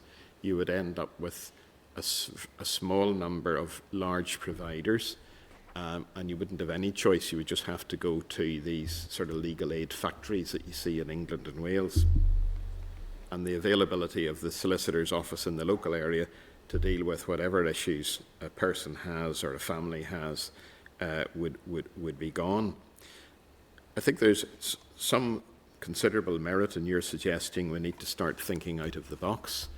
I mean, it is really a problematic system if you start a case, as Brian has told us, in 2018 and you don't get paid until 2023, which could happen under these proposals. So, I mean, if you were building a house, the builder wouldn't wait all that time till it's built to take a payment. There were staged payments. So interim payments or some other mechanism, I think, will have to be thought about in the longer term. But right now, the only tool in the box for the Legal Services Agency is the one they've described in their paper, and that is just slowing down the payments because of the lack of cash. But in the longer term, maybe under a new mandate, I think some imaginative thinking will have to go into the sustainability of the smaller practices that are so reliant on public-funded legal services. Yeah, if I could just add to that, I think there's clearly a strategic gap where there needs to be a longer-term, more strategic plan for how vital legal services will be delivered in the way that you've described. To do that, you have to first of all recognise the importance of those services, and I think perhaps there is now a recognition starting to emerge about that, but I don't know that it has always been the case. I can't cite any particular best practice or other examples where somebody has solved this, unfortunately, Sinead, but what I can say is we are sadly following a path, and a predictable path, that we should learn from past experience. It has been the case in England and Wales, and the terminology about legal aid deserts has been used there extensively. England and Wales reached a point almost of no return and has now decided that it must invest not solely in health, but jointly in health and justice, because they can see some of the interconnections between them. And the other, I think, cautionary lesson that is available to learn from is the health sector, because we are at risk of storing up equivalent backlogs and equivalent unmet need through a lack of strategic thinking about justice, as could possibly be said about our health sector. And maybe I could say to Sinead, I can give you an example of bad practice, because if you look at the States, United States, where they have the public defender system, it's generally, they're basically publicly paid lawyers, but generally accepted the standard of representation, the independence of those lawyers leaves an awful lot to be desired. Our system means you can go to any lawyer in your town and they'll take your case. You know, the public funded model won't work. but we do need imaginative thinking here, and we need some further investment in the longer term. We both professional bodies would be very happy to work with the Justice Minister to try to do that thinking. I think also, if I may say so, maybe it's more a matter for the Finance Minister than the Justice Minister. The way public money is provided doesn't help here. It's a restricted amount. It's set with a departmental expenditure limit. It's called DEL. Whereas this is a demand-led area of public service, and normally that would be dealt with by annually managed expenditure. And there are two different types of allocating public money. To my mind, that is the fundamental change that perhaps needs to be made. So if it's AME, as they call it, annually managed expenditure, then it would be the funding would be provided to meet the demand. Whereas we have a system with unpredictable demand but a limited amount of money, and it just is not compatible. David, you almost gave me flashbacks there of 7 years ago when I was Finance Minister. Trying to get my head around Dell, Amy, and all of that. But no, I think that was very, very valuable and very useful. Sinead, yes, thank you, Chair. And I really do appreciate, and I wouldn't question anybody's professionalism in this field, but I do wonder, is there any sort of perverse incentive to hurry cases along?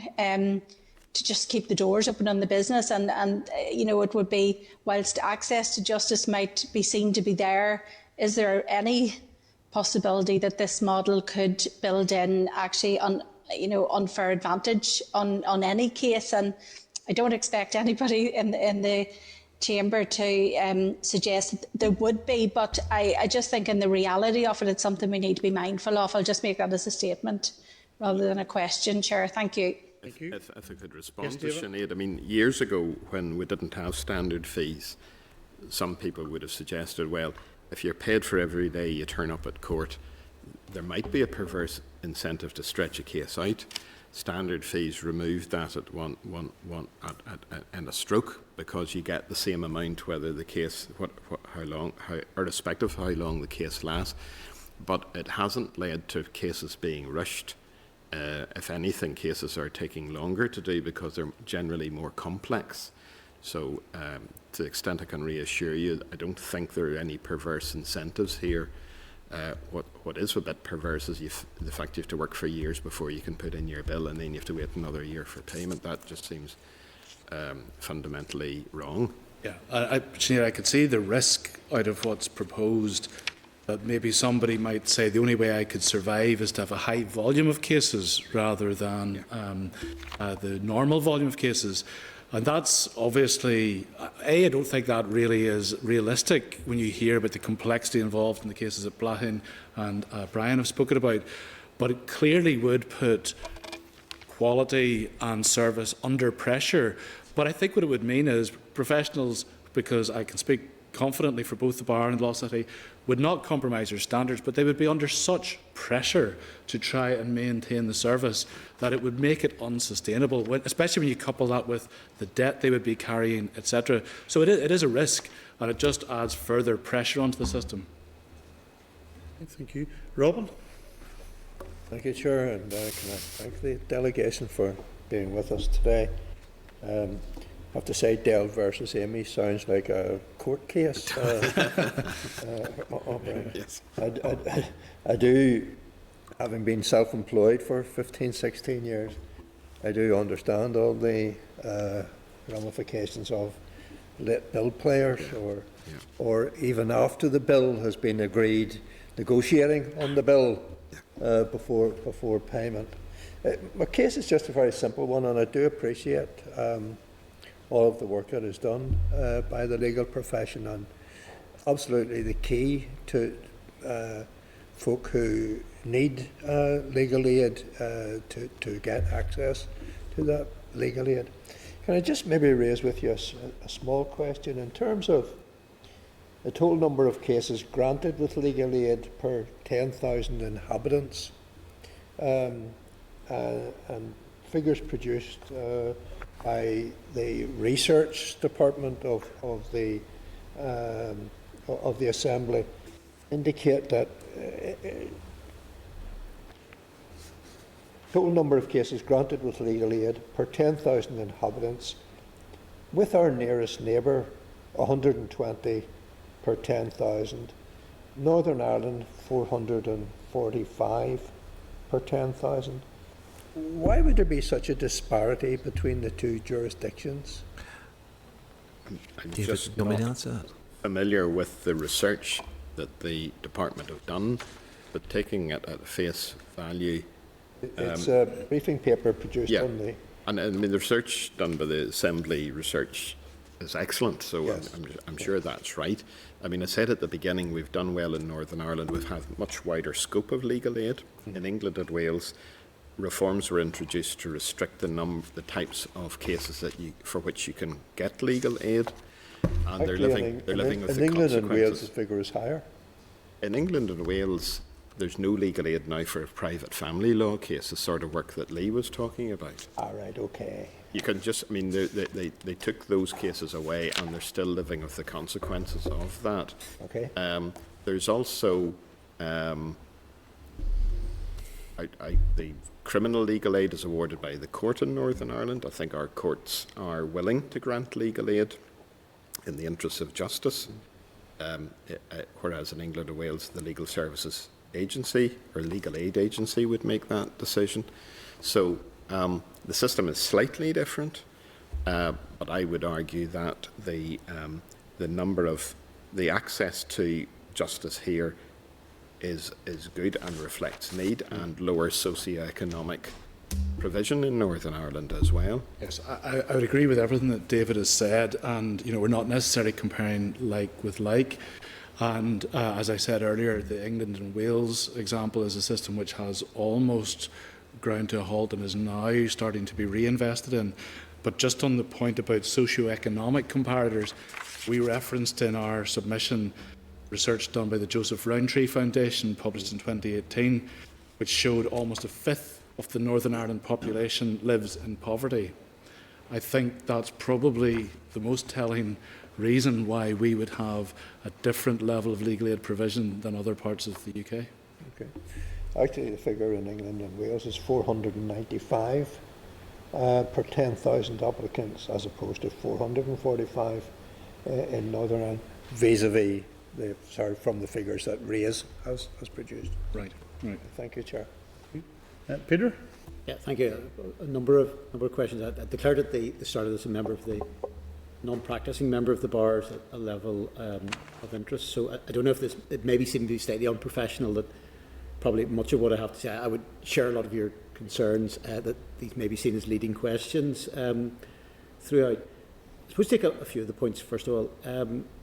And you've highlighted what has happened in England. But if there's a further squeeze, and the fact, I suppose, if we take even on the basis that we're not hitting, if you like, what was effectively supposedly guaranteed and or at least understood over 10 years ago, and in actual cash terms, which is relatively rare within government, it's actually less and proposed to be less. I suppose to take up the first point in terms of the access side of it, presumably there would be a concern that if there is further squeezes on legal aid, that will hit disproportionately family law, because it would be seen as being, and also that is both in terms of the impact on the potential clients, but I'm assuming, at least from my day at the bar, for example, that there would be a much higher proportion of practitioners in family law who would be female than would be in general cases. So I suppose, again, just maybe if you want to comment first of all on that particular point. I'm very happy to. Certainly it would be the case that the family bar would be female dominated. If it's okay, I'll maybe again invite Blahan, who's the vice chair of a family bar, to Yes, add I to certainly that. can assist you with that, Peter. Before I came along today, I checked our statistics in terms of our membership, and 80% of the family bar membership are female. You're entirely correct. It would be disproportionate in terms of affecting women. Yeah, compared with, I think, an overall, from the gender balance of about 35% roughly at the bar. Correct. On that Yes. on that basis. Just the second point, just would make just very useful figurative illustration you've given in terms of the breakdown on the I suppose years of call, I suppose, strictly speaking, rather than age profile, although there's a certain level of nexus between the two. Yes. I think it may also be useful because I think, given the fact, I think that would be, I think generally considered that if there's greater pressure on legal aid, it'll be disproportionately hit that those at the younger end of the bar will be the. I think if you were to produce maybe a similar graph with the gender breakdown per year, yes, I think that would be helpful as well as a level of illustration. Second point, I suppose, in terms of access to justice, both in terms of choice and quality. You've made obviously very clear the issue around choice, that if, for example, within legal firms, it will drive some either out of business or alternatively have to effectively almost abandon, to a certain extent, that side of it. But also in terms of the quality side of it, and I suppose David gave the example of the American example.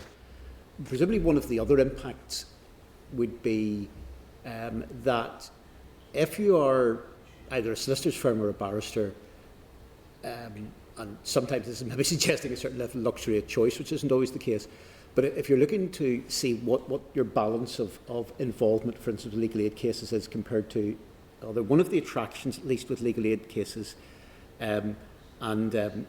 maybe sort of some of the solicitors' firms should maybe close their ears at this stage on it, but as a barrister at least, that if you're doing a legal aid case, you know this is effectively being paid by the state and that you should get payment within a relative period of time, whereas I suppose the experience in terms of the non-state funded, if I can put it that way, the private practice side of things, is by its nature more sporadic. You may, if you're a barrister, get paid very, very quickly in a case, or alternatively you could be waiting years for any level of payment. That's correct. Yeah. Presumably, if we reach a point at which the speed of payment is so delayed, as suggested here, that is going to create a situation which there's going to be a lot less attraction to be involved in those cases as well, which maybe again drives us down the scenario of an American type example where it is, by definition, the quality of those who are involved within that from a legal point of view, either in terms of solicitors' firm or the bar, gets driven down as well. Yeah, let me give a perspective from the bar, and then David may want to add. I think certainly, I think generally people who move into legal aid work at the bar do so because they believe in those areas of law and they're committed to them, because the burden that they take on personally is so great and the commitment they give is so great that I think that is genuinely their motivation. But you are right that if you were to make the certainty of payment so unstable, it would of course give people pause for thought, and there's almost a race to the bottom that follows then as to, which is going to be the least worst option in terms of getting paid, and it's really not doing anything to give us a sustainable system. I don't know if David wants to add anything. I think we have been well served by the almost vocational aspect of our providers, and it would take a lot to drive them away from the mission that they have to represent people. But you can see how across the water people adapt their working practices to cut the cost accordingly. You've had cases in England of sort of clerks and things being sent to court to attend on counsel. In Northern Ireland, as we all recall, our instructing solicitor attended on us, and we don't want to disrupt that. We have a very good system. Although the Law Society would not be a big fan of it, the statutory registration system that the Legal Services Agency intend to introduce is another guarantee of quality. They will be reviewing periodically files and so forth to make sure work is done to a high standard.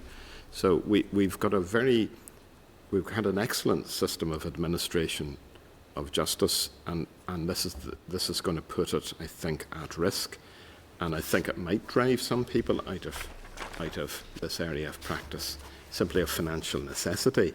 The Legal Services Agency paper that you received says essentially that either people will change their practice or go out of practice and look for employment elsewhere, and that would be extremely unfortunate. Third point, just then I want to highlight probably three aspects in which there's an impact, if you like, on those within the profession. There's the issue of gender, because if you hit the younger members of the bar, that will have a disproportionate female side of things. And similarly, I think, with solicitors' firms as well, particularly also if there's a disproportionate burden borne by family law. Secondly, I suppose, in terms of the socio-economic side of things, again, if there's a squeeze there, I think there is still a very justifiable, not asking you to justify this, there's still considerable levels of barriers within the legal profession in terms of entry, or at least in terms of success within it, to those from an ordinary socio-economic background, perhaps say like myself in that regard, because there is, I suppose, because of the structure of issues around pupillage, for instance, a period where effectively some people either on the solicitor side are really effectively working for minimum wages, or on the bar side are actually barred from actually receiving any fees initially in that regard. But also, to some extent, there's probably still an element where, and therefore those who can both come in with the deepest pockets, maybe have families who can support them, who actually then can shelter them, if you like, if there is a scenario where fees are slow to come in. But also, to some extent, where I suspect there is still a level of work, which particularly in the early stages, is quite clearly driven by what your connections are, to some extent, perhaps even the old school tie side of things. I think there's still a level of criticism there. But in terms of geography as well, I suppose, obviously most of the bigger firms on the solicitor side will be within Belfast. There's been a tendency in terms of it's maybe, I think, as David put it, a sort of a exacerbation of a trend more than necessarily creating one, because Belfast firms, to some extent, will currently, for quite a number of years, will have, to a certain extent, sucked in those from maybe a more country background, the groundwork within that. Presumably, though, I mean, mention was made of blue skies thinking, but presumably even within that, no matter how intelligently thought through, presumably there's likely to be a level of restriction on what can be done in terms of blue skies thinking. Because to take, I suppose, Sinead's point from earlier, for example, if there was a way that was in some way to try to, albeit with the intention of creating a more level playing field, of giving some greater level of assistance to very small firms, for example. So let's take the example of, if, say, there was a requirement of a prompter payment. Presumably, legally, that wouldn't actually survive all that, because I would have thought if you're sitting there in a larger firm and you're getting paid at a much slower rate than a smaller firm because of some practice within the department, you'd just review that fairly quickly. Well, David can talk about the solicitor aspect of that, but if I could just maybe touch on some innovation that we're trying to do on some of to break down the barriers that I think you alluded to that might make it difficult for somebody to come into the bar. We have financially schemes to support anyone who comes in and for the first 7 years of being a barrister. We have added to those in the last 2 years by going back to the source, if you like, and creating support at university level for people to, so this is undergraduate level, to now avail of financial support to potentially pursue a career in law.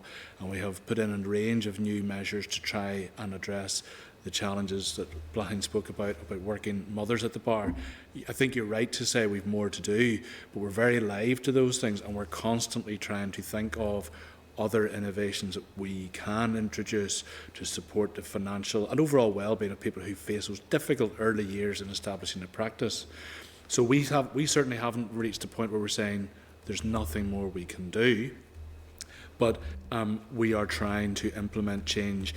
And to attract people into the profession, you really do have to go back to school and university and start from there, which is certainly what we're doing. I suspect what you've been saying in terms of the potential impacts on legal, the good efforts that are there from the Bar and the Law Society, that this then creates a certain level of tide the opposite direction, if I can put it that way. Precisely. We see this as entirely regressive, that all of those efforts that we've been trying to make would be really placed in jeopardy, because if you're going to have any prospect of having sufficient reserves to cope with a 47-week delay in payment, inevitably you've only accumulated those reserves after already having been in practice for many, many years. Sorry, David. Just to supplement that, we were very worried that after the economic disruption of the COVID pandemic, that we would have difficulty filling the trainee places at the Institute of Professional Legal Studies, and we're very relieved that the number of places were filled. But we are concerned in the longer term about the sort of considerations you mentioned, Peter, maybe about families who can afford to support a young woman or a young man qualifying for the first few years will have an advantage. So we're looking at different examples of where some support can be provided. For example, in Scotland, the Scottish Government provided a significant amount of funds to the Law Society of Scotland to provide bursary support to support trainees wanting to go into criminal legal aid solicitor firms, because those were having difficulty attracting new talent because the salary structure was not competitive. So that's an example of a sort of an indirect support. We are looking at, for example, the solicitor trainee experience, the trainee contract, the minimum salary provisions. We think we need to do a lot more to counter any socio or economic barriers to entry. We've just done a big survey, equality and diversity survey of the solicitor profession. We got very good response in terms of participation. It is showing us that there are now more young women entering the solicitor profession than young men. But many of them prefer to work in the public sector legal space because of the terms and conditions of service and so forth. So those are big challenges that we are trying to now understand and address. Final point just I want to is, and I suppose this is perhaps more give you the opportunity also to put this on the record and also then to respond to a particular point. On the issue of delay as a sort of a mechanism, and to be fair, I think everyone is accepting this is not something which is coming through any great desire out of DOJ. It's what's being foisted potentially upon them by the wider budgetary settlement. But I think it would be easy for people who are looking at this from outside to see the rationale which says, here are changes which had cash flow, that could lead then to firms going out of business, or at the very least shifting what they're able to do. They can see the gender impact, they can see the socio-economic impact, they can see the reduction in terms of choice. What I suspect some people might have a little bit more difficulty getting their head around from outside is where the public saving is from creating a delay, other than creating a situation in which you long finger fees to the extent that some of this falls outside the scope of the 3-year budget period. Because if, and this is perhaps another underlying concern, if effectively the availability of legal aid doesn't alter, and the fees themselves don't alter, then the same amount of cost is there within the system, but you're actually simply pushing it to over a longer period. Correct. In that regard. So that in and of itself doesn't save any public money on that basis on it, which has the danger of, if I could put it this way, for those who will want to see reductions in terms of what is there, ultimately in terms of the public purse, there's no benefit on that side of things, but you create a negative on the opposite side. Given that, I mean, again, if there's any other rationale potentially that would be there for the longer period, it'd be interesting to hear. But does that also then create a concern that actually then, if this is an initial short-term reaction fix, that actually the other danger is then that the only way that actual savings are made if we're talking about an overall reduced budget, is by starting to cut the scope of where legal aid is and potentially not simply flatlining fees, but actually then reducing the level of fees that would be there. Certainly on the first point, we would share the view that you've expressed. This is an exercise in denial, that the actual need is still there, the cases are still there, the legal entitlement to be paid is still there, but the cash is merely being restricted. So over 3 years, the department is accumulating a liability, a legal liability to practitioners that hasn't gone away from the system and needs to be paid. So we think that that is, from a purely economic point of view, hard to find any support for. And I think the consequence of it is not just going to be on members of the profession, but any other reform projects that have a cash demand on the department. How could they possibly be funded when there is a growing liability building each year sitting on the equivalent of the balance sheet of the department? I don't know if David wants to add to that. Let's put it this way, put simply in terms of course I'm going to pluck a figure out of the air, just, you know, if I was bar and I did a case tomorrow and it was going to be worth £500, just take that example. In one sense, whether I get paid in the sake of argument, the beginning of April, or whether I get paid in January next year, it's still £500 to the public purse. It doesn't actually save any money. Precisely. Yeah. And the Minister has said to us, the Justice Minister, that by the end of the 3-year budget, so much of that liability will have been pushed to the next cycle. It'll never be recoverable. There'll never be enough money injected to make up for that. I mean, the way this works, as you know, the Legal Services Agency gets an allocation of cash at the beginning of the year. It profiles that across the entire calendar year, and they are constantly adjusting that to the amount of cash they have. And the worst thing they can do is overspend their budget.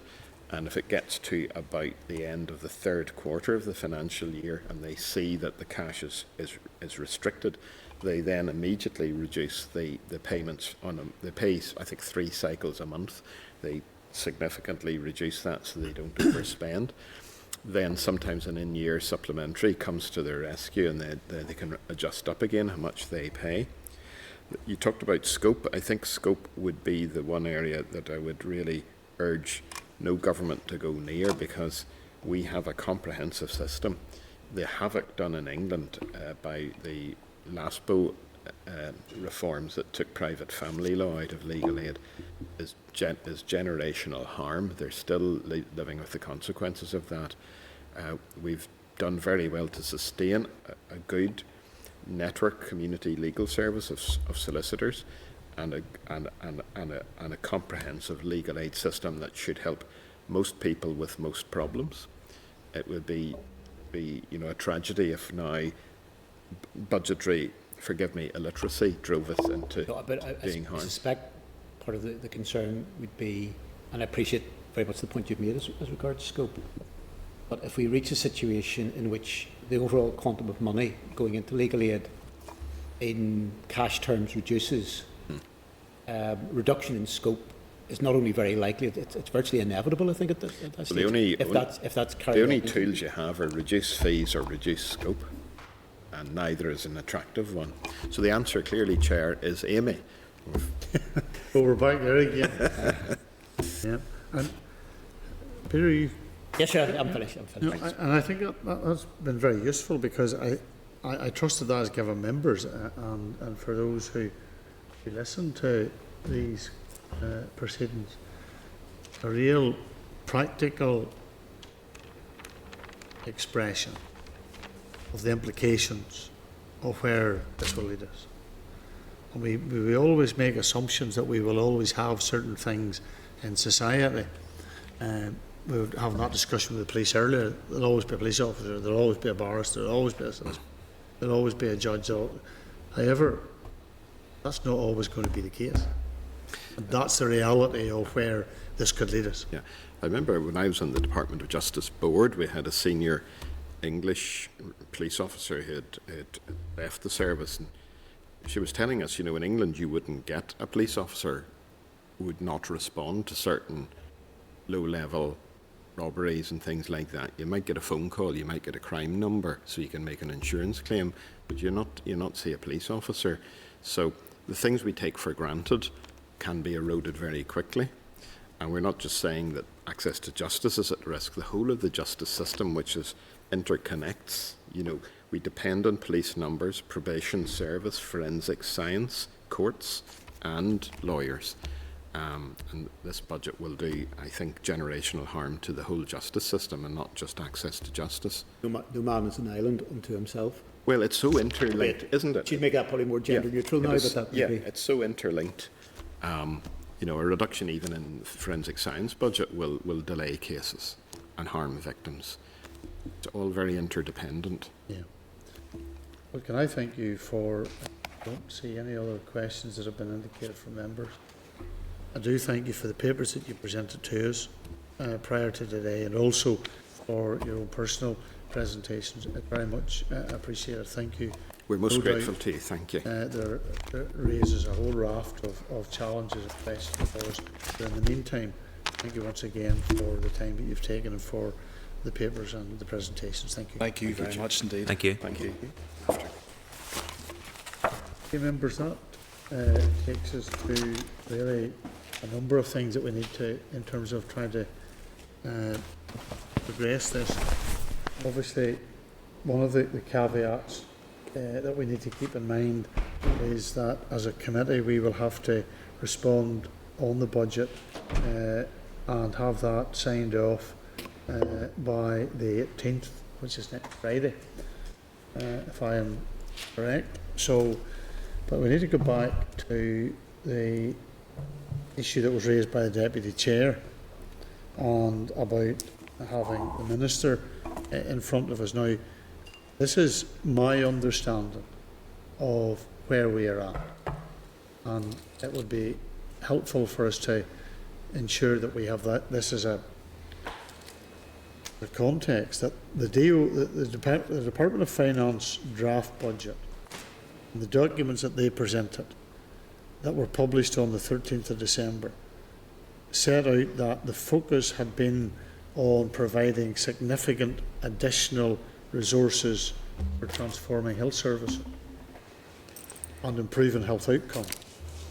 And the draft budget is proposing that other departments contribute 2% of their opening baseline towards health service, as the Chancellor's spending review falls short of what was needed to fund the executive priorities. And on the basis of that, if we take what Deborah Brown and the department officials presented to us back, and I just went back again into look when that was the beginning of January.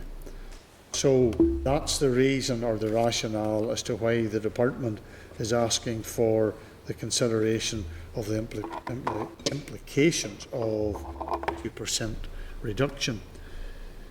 So when you look at the timetable, and if the Deputy Chair is still, oh yes, she is, she hopefully is hearing this. If we look at the timetable between now and next week, there is going to be a challenge for us as to when the Minister would be available. And I have had a brief scan. The only time I can see is on Tuesday prior to the Minister being in the House in regards to the consideration stage of the Justice Bill. Now, there's a proposal, so I have to take the proposal that the member has made and get the sense of, is there a seconder for the proposal? And at this minute in time, providentially, as a good Calvinist, the Minister has come into the Senate chamber, so the Minister is here, so she'll be able to hear what is being said. All of that would be subject to the availability of the Minister, because it would be unfair to just put this to the Minister now, because they're very specific in regards to. Well, we try to be fair if we can. Sinead, do you want to make any further comment in relation to the issue that you raised during the budget discussions previously? Yeah, no, Chair, and accept what you've said there in terms of the short window that we have. I just think it's unfortunate that, you know, we're sort of being squeezed here for time. And I think maybe a session with the Minister would have been very useful a number of weeks ago. So, I mean, I'm not going to snap my foot and demand anything. But I think maybe we could, and obviously I don't want to put the Minister under the spot. She's here to speak about a very specific issue. So maybe we could, after this meeting, we could explore if there is any time between now and next week. If there isn't, that's unfortunate, but I think, if we could explore that and just see if it's possible. I accept it may not be. Okay, and could I then also ask that maybe the outline of the issues that you raised in the meantime could be forwarded to us, so that then all the members would have it in a sort of a written form, and then we could also, and I would undertake to ensure that this is the case, because I've always endeavoured to give members, and you are the Deputy Chair of the committee as well, that would be forwarded to the Minister to give, and we'll also discuss between Christine and the Minister's office whether or not it's possible to have a time allocated next week to have a specific discussion around the budget. Are we agreed that that might be the way that we'll try and deal with this? Agreed? That's fair enough. Okay. Yeah. Thank you. Thank you, Minister. You're very welcome. And just make sure that I've covered everything. Yes, I think I've covered everything I need to do for the committee. We'll go straight to the issue that is before us now, and that is to item 6, and it's in relation to the Sexual Offences Traffic and Victims Bill. And the Minister and officials are attending today in person. For members of the committee, it's pages 73 to 128 of the table pack. I welcome the Minister. I also welcome or thank the Minister for the time she gave the other day to both myself and the Deputy Chair in relation to a request that she had made to discuss. I'd like to welcome Brian again to the meeting, and maybe just ask the Minister then to outline the key issues that she wishes to raise regarding the committee amendments to the bill, and specifically the amendments to clause 1, and to provide for a new offence for cyber flashing, and then we'll open it up to members. Minister, thank you. Well, thank you, Chair, Deputy Chair and members, for the opportunity to speak to you today. I have actually been listening to the sessions this afternoon for part of the time while I was waiting, and I realise you do have some questions around budget, and happy with my officials just to confirm that we will do what we can to try and facilitate a meeting with the committee to do that, and I'm happy to try to be flexible in that regard. I do think it's important, given the significance of the evidence that you've been receiving, that we're able to explore that and answer members' questions. I had asked to speak to you specifically to discuss today the practical support that I want to offer in terms of the committee's amendments to the Sexual Offending and Trafficking Victims Bill, and how I can assist in them being adopted, and also to raise a particularly serious concern regarding 2 of the proposed amendments to the Justice Bill. And I think that these are concerns that, and the reason I've asked to speak to you directly is they could adversely affect the passage of the bill, and so I thought it was worthwhile coming to committee to explain my concerns. I think, first of all, I want to say thank you to the committee. I think when we talked at the start of this mandate about the potential of 5 bills, people thought it was slightly ambitious, to put it mildly, but with the committee's cooperation and diligence, we're now looking very close to the end of the 4th bill and pretty close to the end of the 5th. And that has been really, I think, very encouraging for people to see the progress that can be made. But I also recognise that it has required this committee to juggle a number of pieces of legislation simultaneously, and I know that that has been challenging both for members and for the officials. There are some issues in terms of the amendments that are largely, I would say, technical or minor drafting issues. So to address those, I'm suggesting that I'm quite happy for my officials to work with the committee between consideration and further consideration stage to just regularise the drafting with OLC. It wouldn't in any way distort the intentions or effects of those amendments, and hopefully the committee is open to that. It would simply just ensure that they're consistent with the rest of the drafting and that any anomalies can be addressed. The main reason, however, that I wanted to come today is about the concerns in relation to the proposed amendment to Clause 1, which is to include a reasonable person test in upskirting and downblousing provisions, and also the inclusion of a similar reasonable person test in the amendment which is designed by the committee to introduce a new offence of cyber flashing. First of all, I want to state clearly I understand the concerns that have been expressed by committee members around the proposed provisions in Clause 1 as drafted, and that they may not adequately capture those offenders who take an upskirt or downblouse image as a joke or prank, but nevertheless have genuine impact on a victim. I think part of the reason that members arrived at that view was as a result of evidence presented to the committee that suggested the relatively recent case of upskirting in Enniskillen, in which the defence put forward a schoolboy prank, essentially a defence would not have been caught by the provisions as we have set them out. I'm on record as having stated that taking such an image or behaviour can be devastating, and so understand the committee's desire to plug what might be perceived as a gap in the provisions that we have laid out. However, if you consider the published judgment in that particular case, it is very clear that the case would have been caught by the new upskirting provisions. Whilst the young person in question was able to deploy the banter defence, for want of a better description, it was not in the end accepted by the judge in that case, because there has to be, as you understand, a trial where those various provisions are weighed.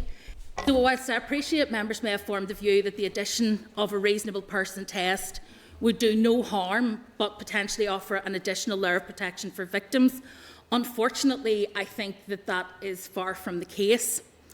I'm concerned, I suppose, that in dealing with the purpose of the reasonable person test, where we have used it in other pieces of legislation, people have arrived at something of a misunderstanding as to what the reasonable person test would do.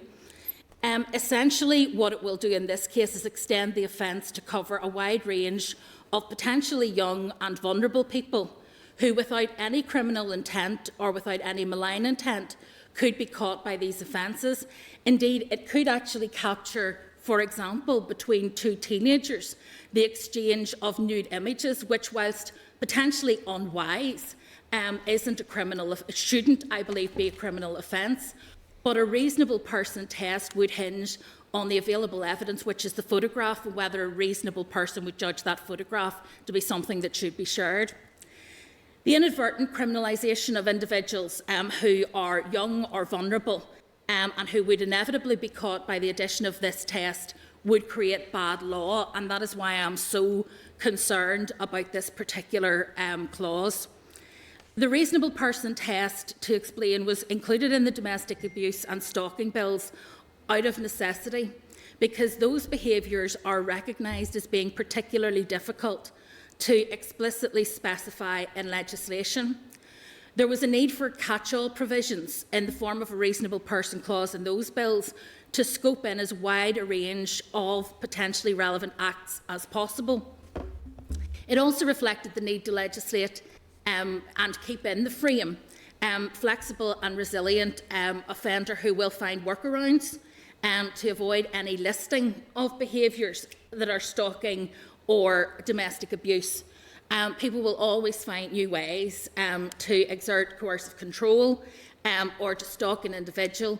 And what we didn't want to find was that we had created a very explicit but also exhaustive list that then within a year is no longer exhaustive but allows people to evade the purpose of the offence, which is that those behaviours would be captured.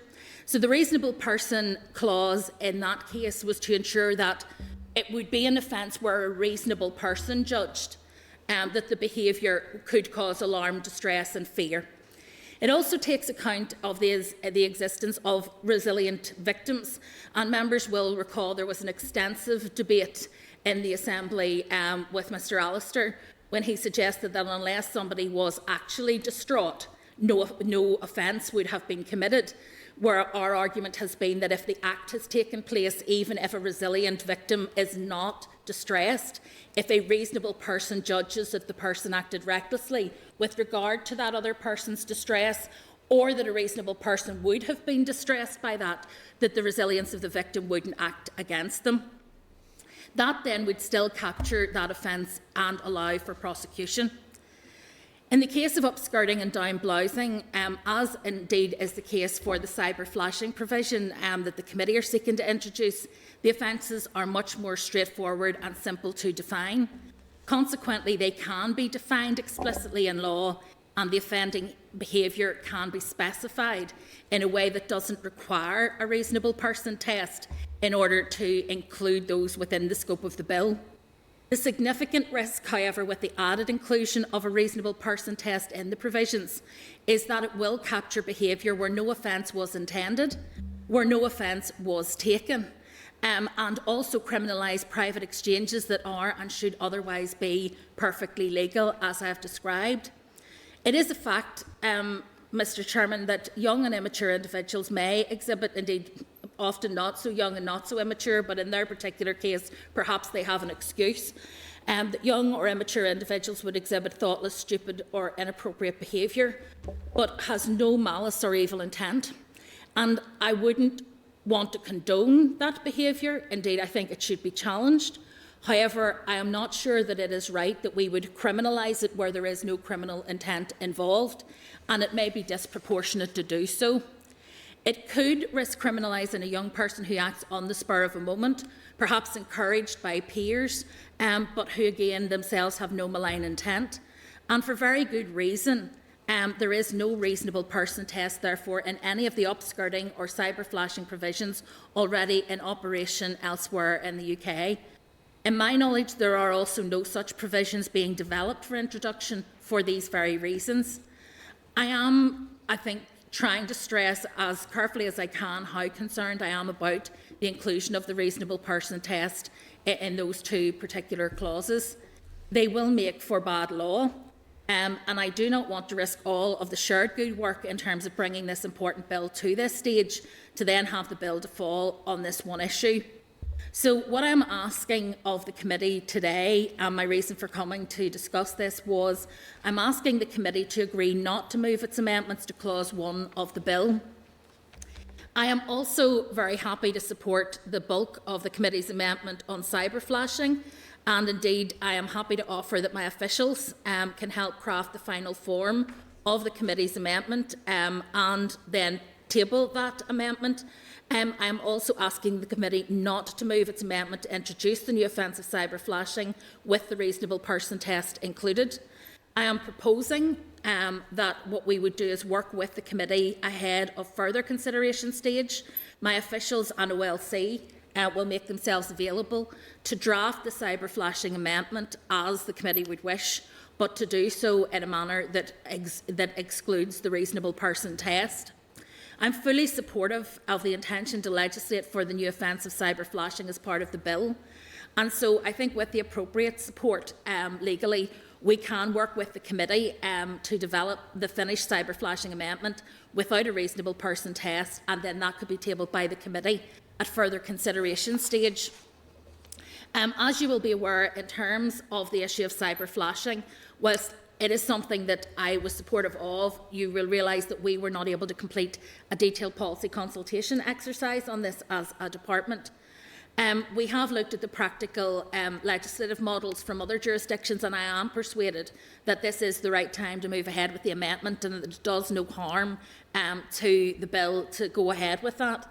I do share the concerns of others in terms of some of the evidencing about the proportionality and so on, but I think that we can manage that in terms of the work that we can do with the committee.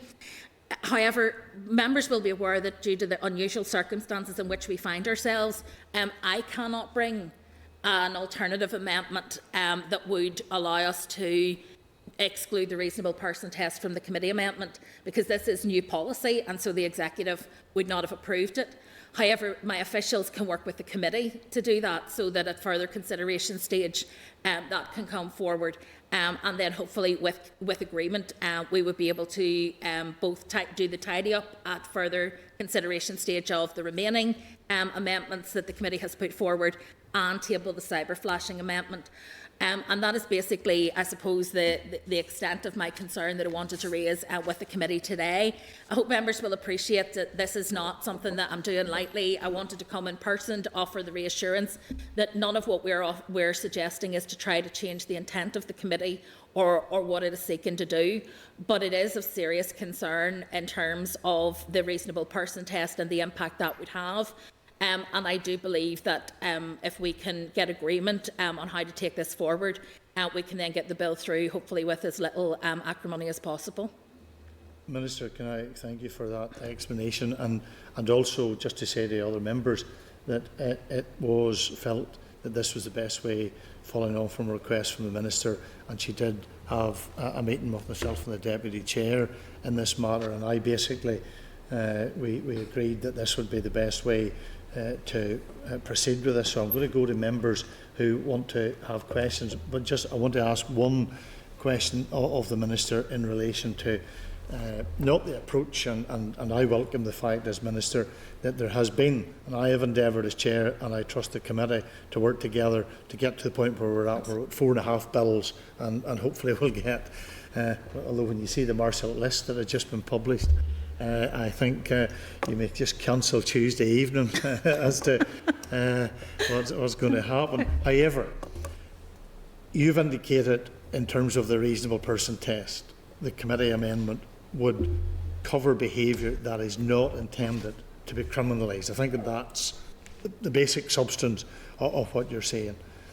But do we run the risk of sending out a mixed message about the acceptability of certain behaviour and to some extent condoning that behaviour? That would be just a concern that I would have. I'm just going to put that to you, and then I'm going to ask members, other members who hadn't the opportunity to have, they're hearing this for the first time, so I want to get to them and get their sense of this.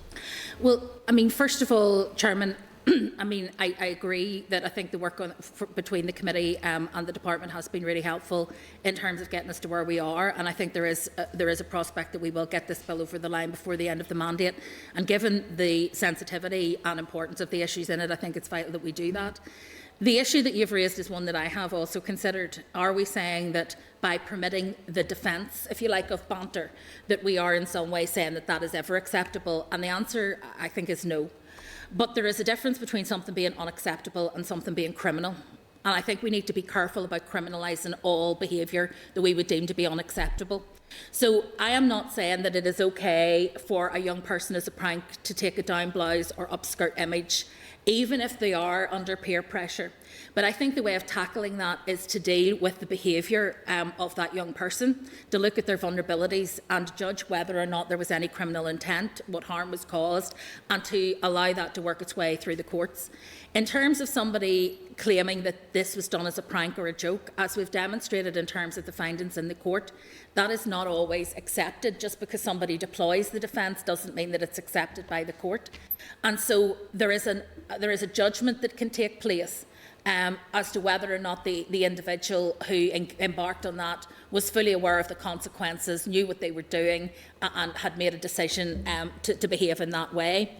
The difficulty with using the reasonable person test, and I suppose the best way to express it is this: if you imagine two teenagers who are exchanging intimate photographs between each other, and it's consensual activity, whatever your view as an individual on whether they ought to be or not, it is not an offence, and it shouldn't be a criminal offence in law. But what could happen is that the parents of one of those young people sees the messages on the phone, and they are offended by those messages, which were never intended for them to see, have not been shared any wider than the two consenting young people. They make a complaint to the police, and the offence would then hang on whether a reasonable person, not based on the context, because the context wouldn't be what the reasonable person judges, So it wouldn't be a reasonable person coming in and saying, oh, well, if it's just two teenagers texting each other, that's a reasonable excuse. The reasonable person test would look solely at the image and ask whether a reasonable person in receipt of that image would consider the image to be offensive.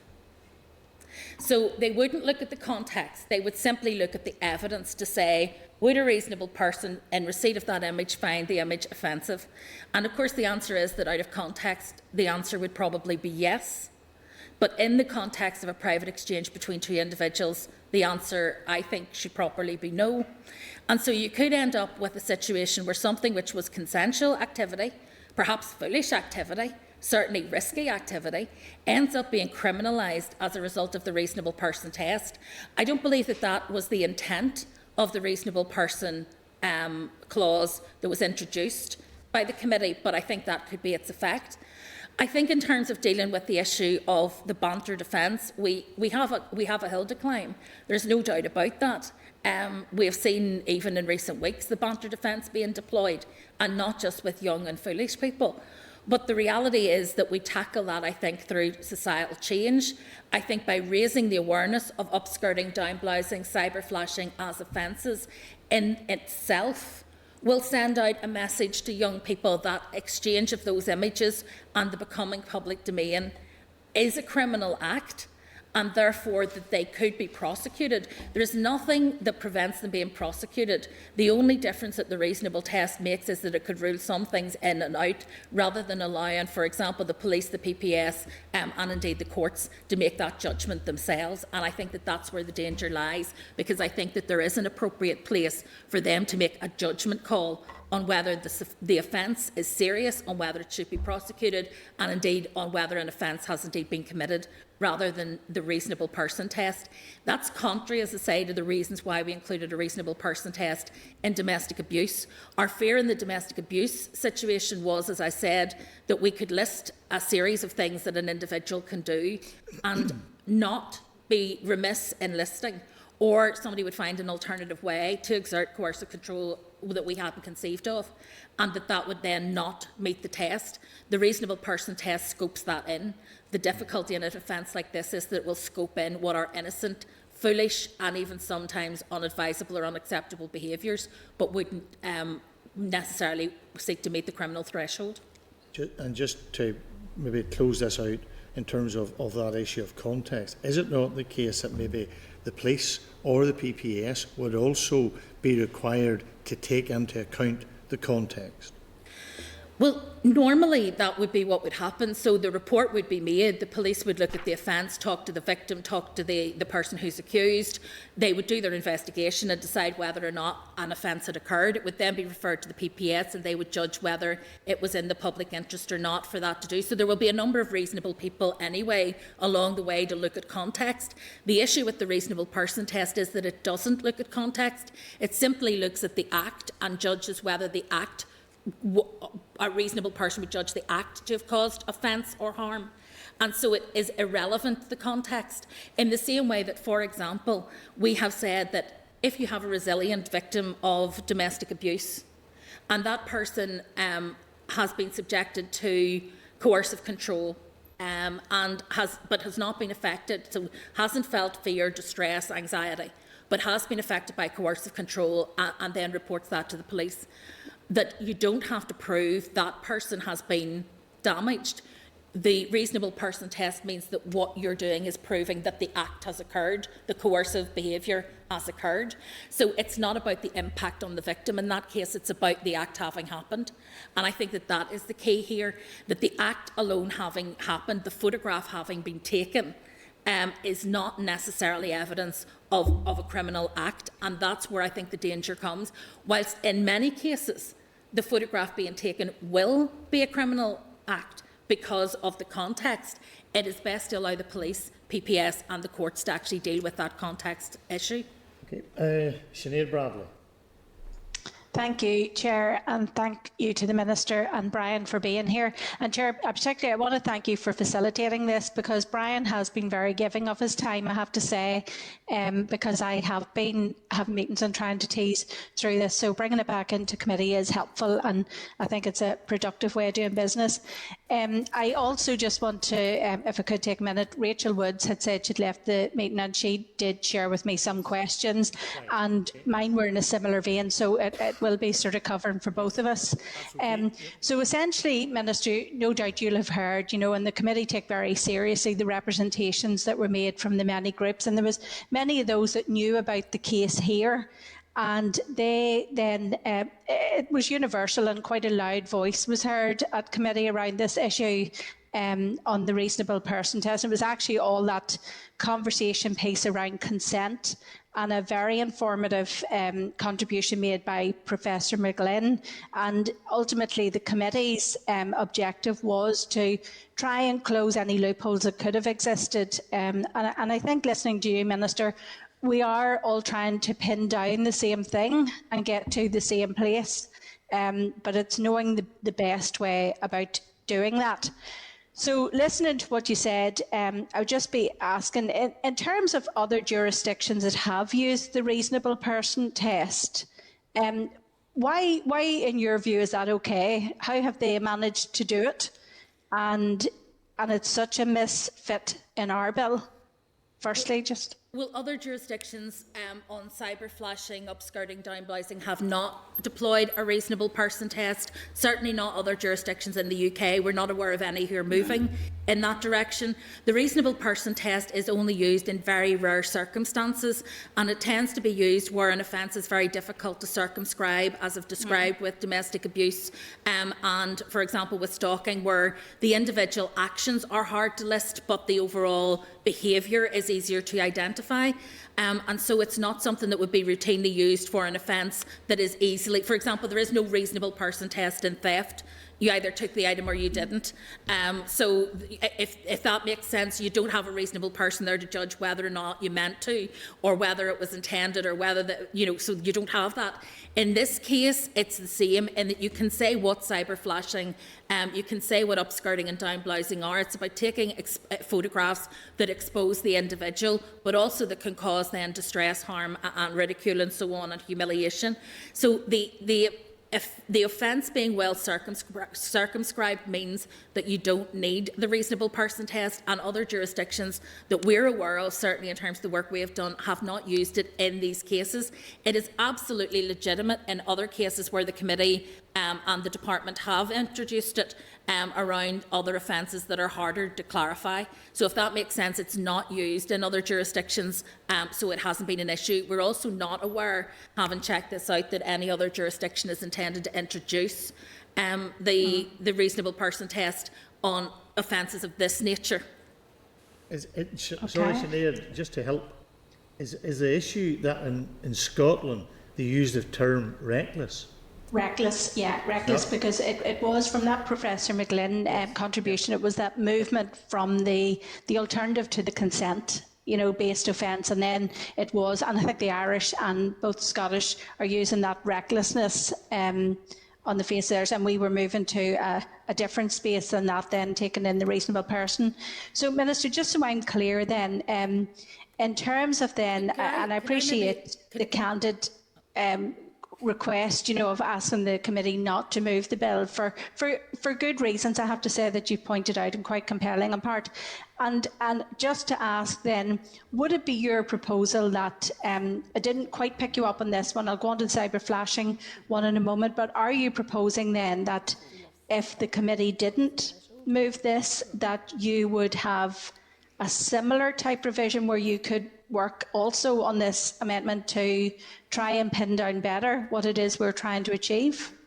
Well, I mean, I was just going to say, if the issue is around the reckless test, the reason that we didn't include it is it actually raises the threshold for investigation and prosecution, because it says that somebody has to be reckless with regard to somebody else having offence caused, and of course that could potentially kind of raise the standard.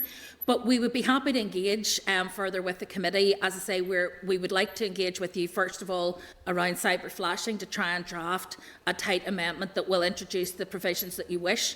And again, we would be happy to look at whether or not there is a form of words in an amendment for further consideration stage that would satisfy the concerns of the committee. Okay. The issue is specifically with this reasonable person test, because I think that could draw into this space a group of people who this is not intended to cover, and that I think would be incredibly dangerous for us to go down that route. In terms of looking at how we can, first of all, explore better what it is the committee are seeking to close down, and how we do that, I think we would be open to having that conversation. It would also be fair to say that, I mean, if there is a concern that cannot be resolved in the next 6 weeks, because that's what we have left of this mandate, I mean, I don't think there would be any problem with the department taking away the concerns of the committee and specifically looking at how that could be tightened further if necessary, because, of course, in any new mandate, there is a miscellaneous provisions bill already scheduled, and it would be possible potentially to look at that as a vehicle if there was a need identified in terms of going away and looking into that in more depth. I don't think at this stage that need exists. I'm confident that what we have drafted will capture the sort of offences that members have referred to. Again, as I've said before, and I know Peter in his time at the bar will be aware that, you know, a barrister can deploy any defence, but it doesn't necessarily mean the court will accept that defence. And so you can say, well, my client was only joking. But if your client committed a crime and thought it was amusing, the court won't necessarily be laughing. So I think that's just the reality of it. Although the defence exists, it doesn't justify the behaviour. And one of the things I think that is key from the Gillen review is around training of judges, PPS, PSNI and others, so that they are acutely aware of the standards that we expect in society and are not dismissing these things as teenage pranks where they have more serious consequences.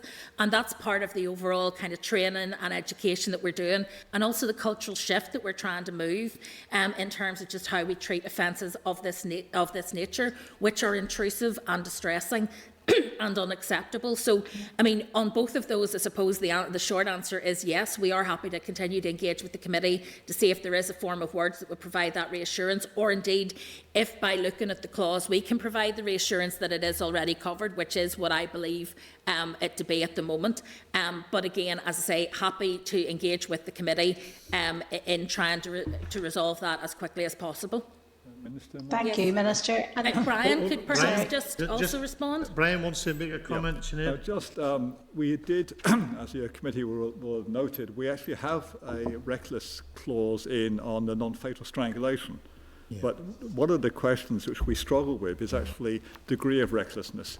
And in non-fatal strangulation, it becomes a criminal offence where the person sees that the individual is actually in distress and whatever, but continues the reckless act. Now, that might be problematic in this area, because you could have someone might be just foolishly takes a photograph, but is that reckless? And then when does it become, when does the intent come in? Now it's clearer in the non-fatal strangulation, because a person may be doing something which they think is fine, but it's reckless, and then actually as a consequence, and they ignore the consequence. At that point, the criminal offence is taken. So they've made a decision to continue something beyond the point.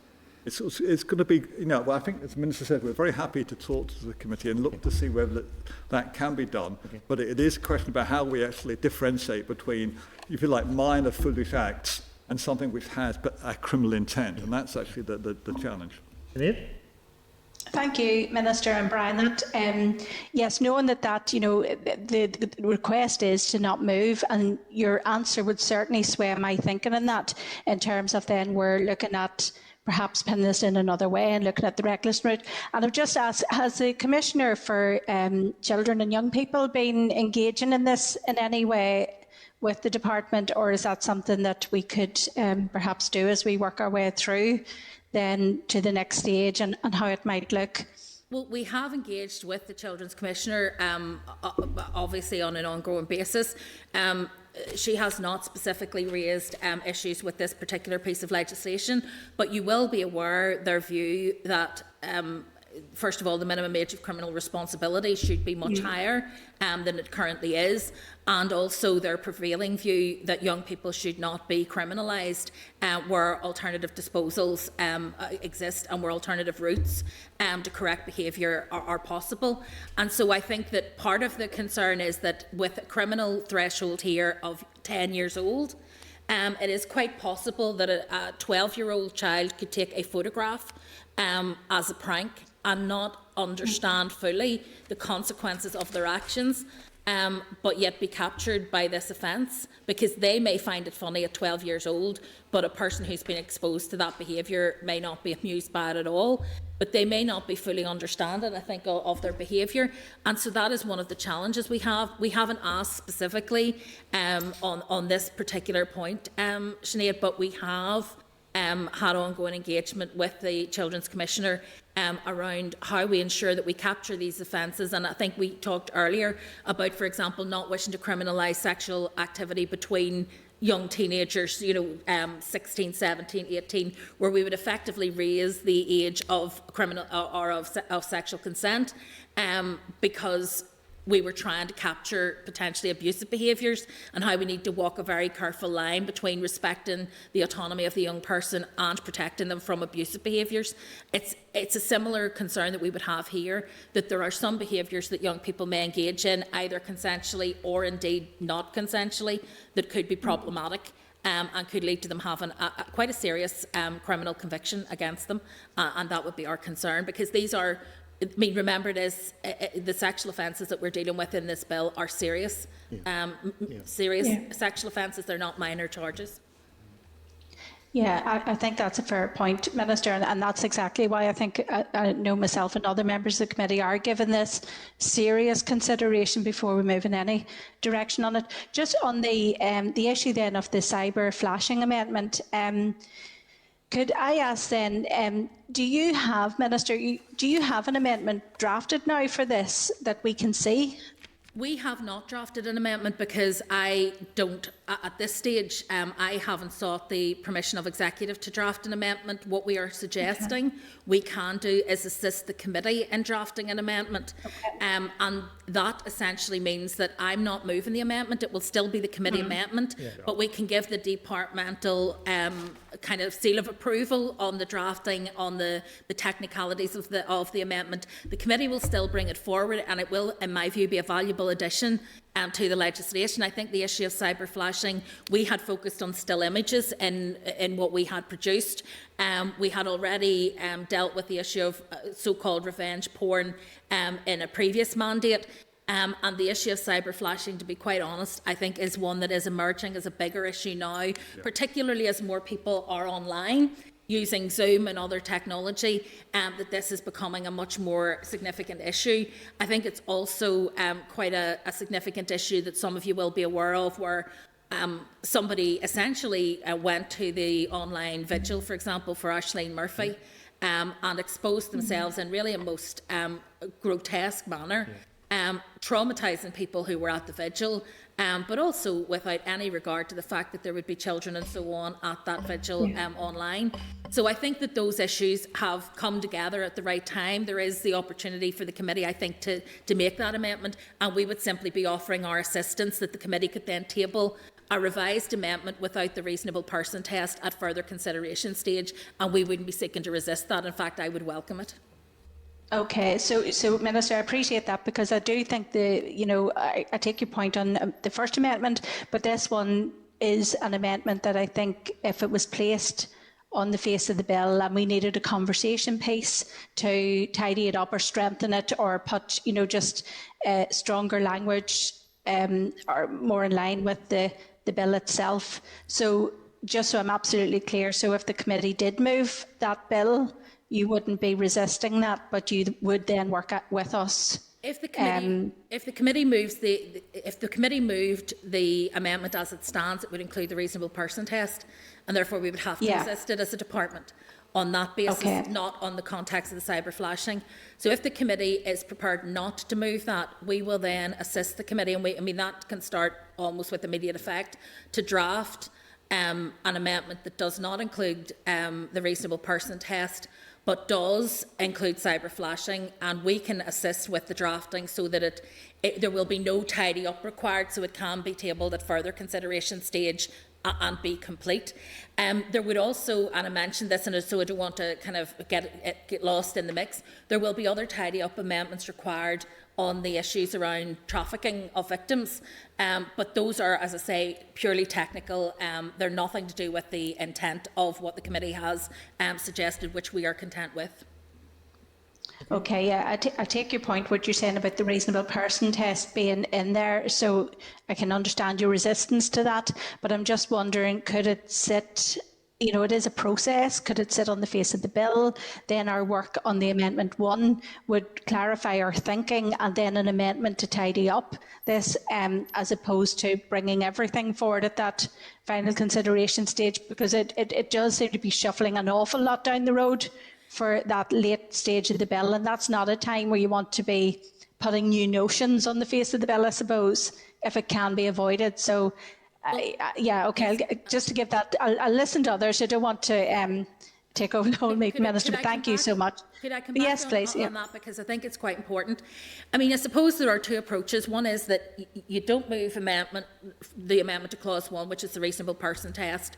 You do move the cyber flashing amendment, including the reasonable person test, and then you table, because you would have to table the amendment to remove the reasonable person test. The difficulty is that as Minister, I would then be left in a situation where I was making a decision to go to further consideration stage with that still on the face of the bill, and that would cause me difficulties, because I can't proceed with making law that is bad law.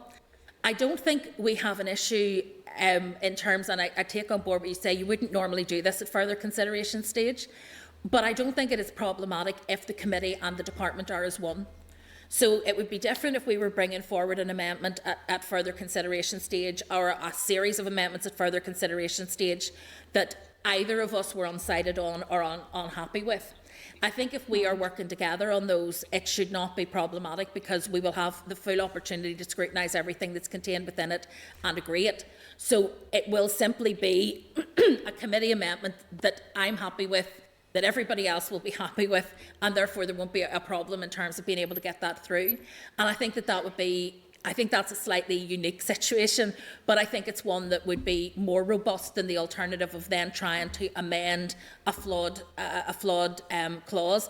The difficulty with amending something that the committee would table earlier, in addition to the fact that it would then raise issues for me as to whether or not we could move on, is that tidying up an amendment and making it the legislation coherent, it's actually quite a messy process, whereas getting the amendment correct and putting it on the face of the bill at that stage, I think is a much cleaner process, and one that I think would be better in terms of drafting and good practice.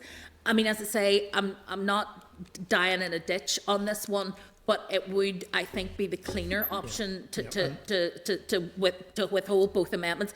But I am, if I could say, Mr. Chairman, I would be more than happy, and I think, in fact, it would be necessary to set this out on the floor of the House, so that we provide the reassurance to members that it is our intention to work on this together and bring it forward. This is not something that would be a kind of decision made here, not exposed to the discussion when it comes to consideration stage. Yeah, obviously there's an issue. We'll need to take also advice in relation to the Bill Office, because of the way in which the amendments have been tabled. But I do think if we can get to an agreed position, it is better to keep it procedurally right and practically right, so that it's not undermining the will of the committee, or is it creating an unnecessary challenge or difficulty for the Minister of the Department. So we'll take some other comments, because there are a number of other members that want to make comment on this. Peter?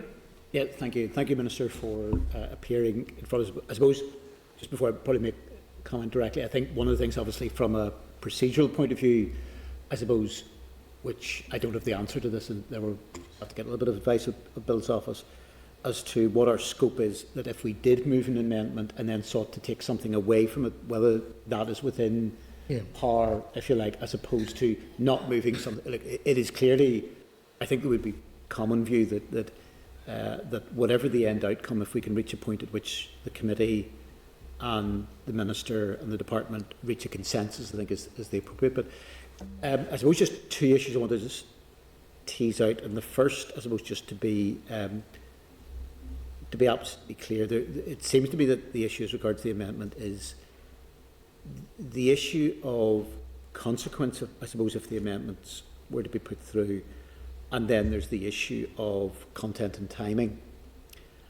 So maybe just to clarify from an earlier comment that the Minister made in terms of consequence, if I'm picking her up correctly, she's obviously raised fairly fundamental concerns with the inclusion of a reasonableness test, I suppose particularly but not confined to the downblousing and upskirting, but to some extent also to the cyber flashing as well. If I picked it up correctly, is it the Minister's position that if the Assembly was to proceed with the amendments as currently drafted and the committee went ahead with them and the Assembly as a whole agreed those, albeit against the opposition of the Minister, I don't know if she's in a position to clarify at the moment, would she then at that point, would it be your intention to withdraw the bill at that point, or at least to feel that it was so flawed that you would have to at least consider withdrawing it and seeking to, if you like, make changes then, or the changes to be made in a further mandate?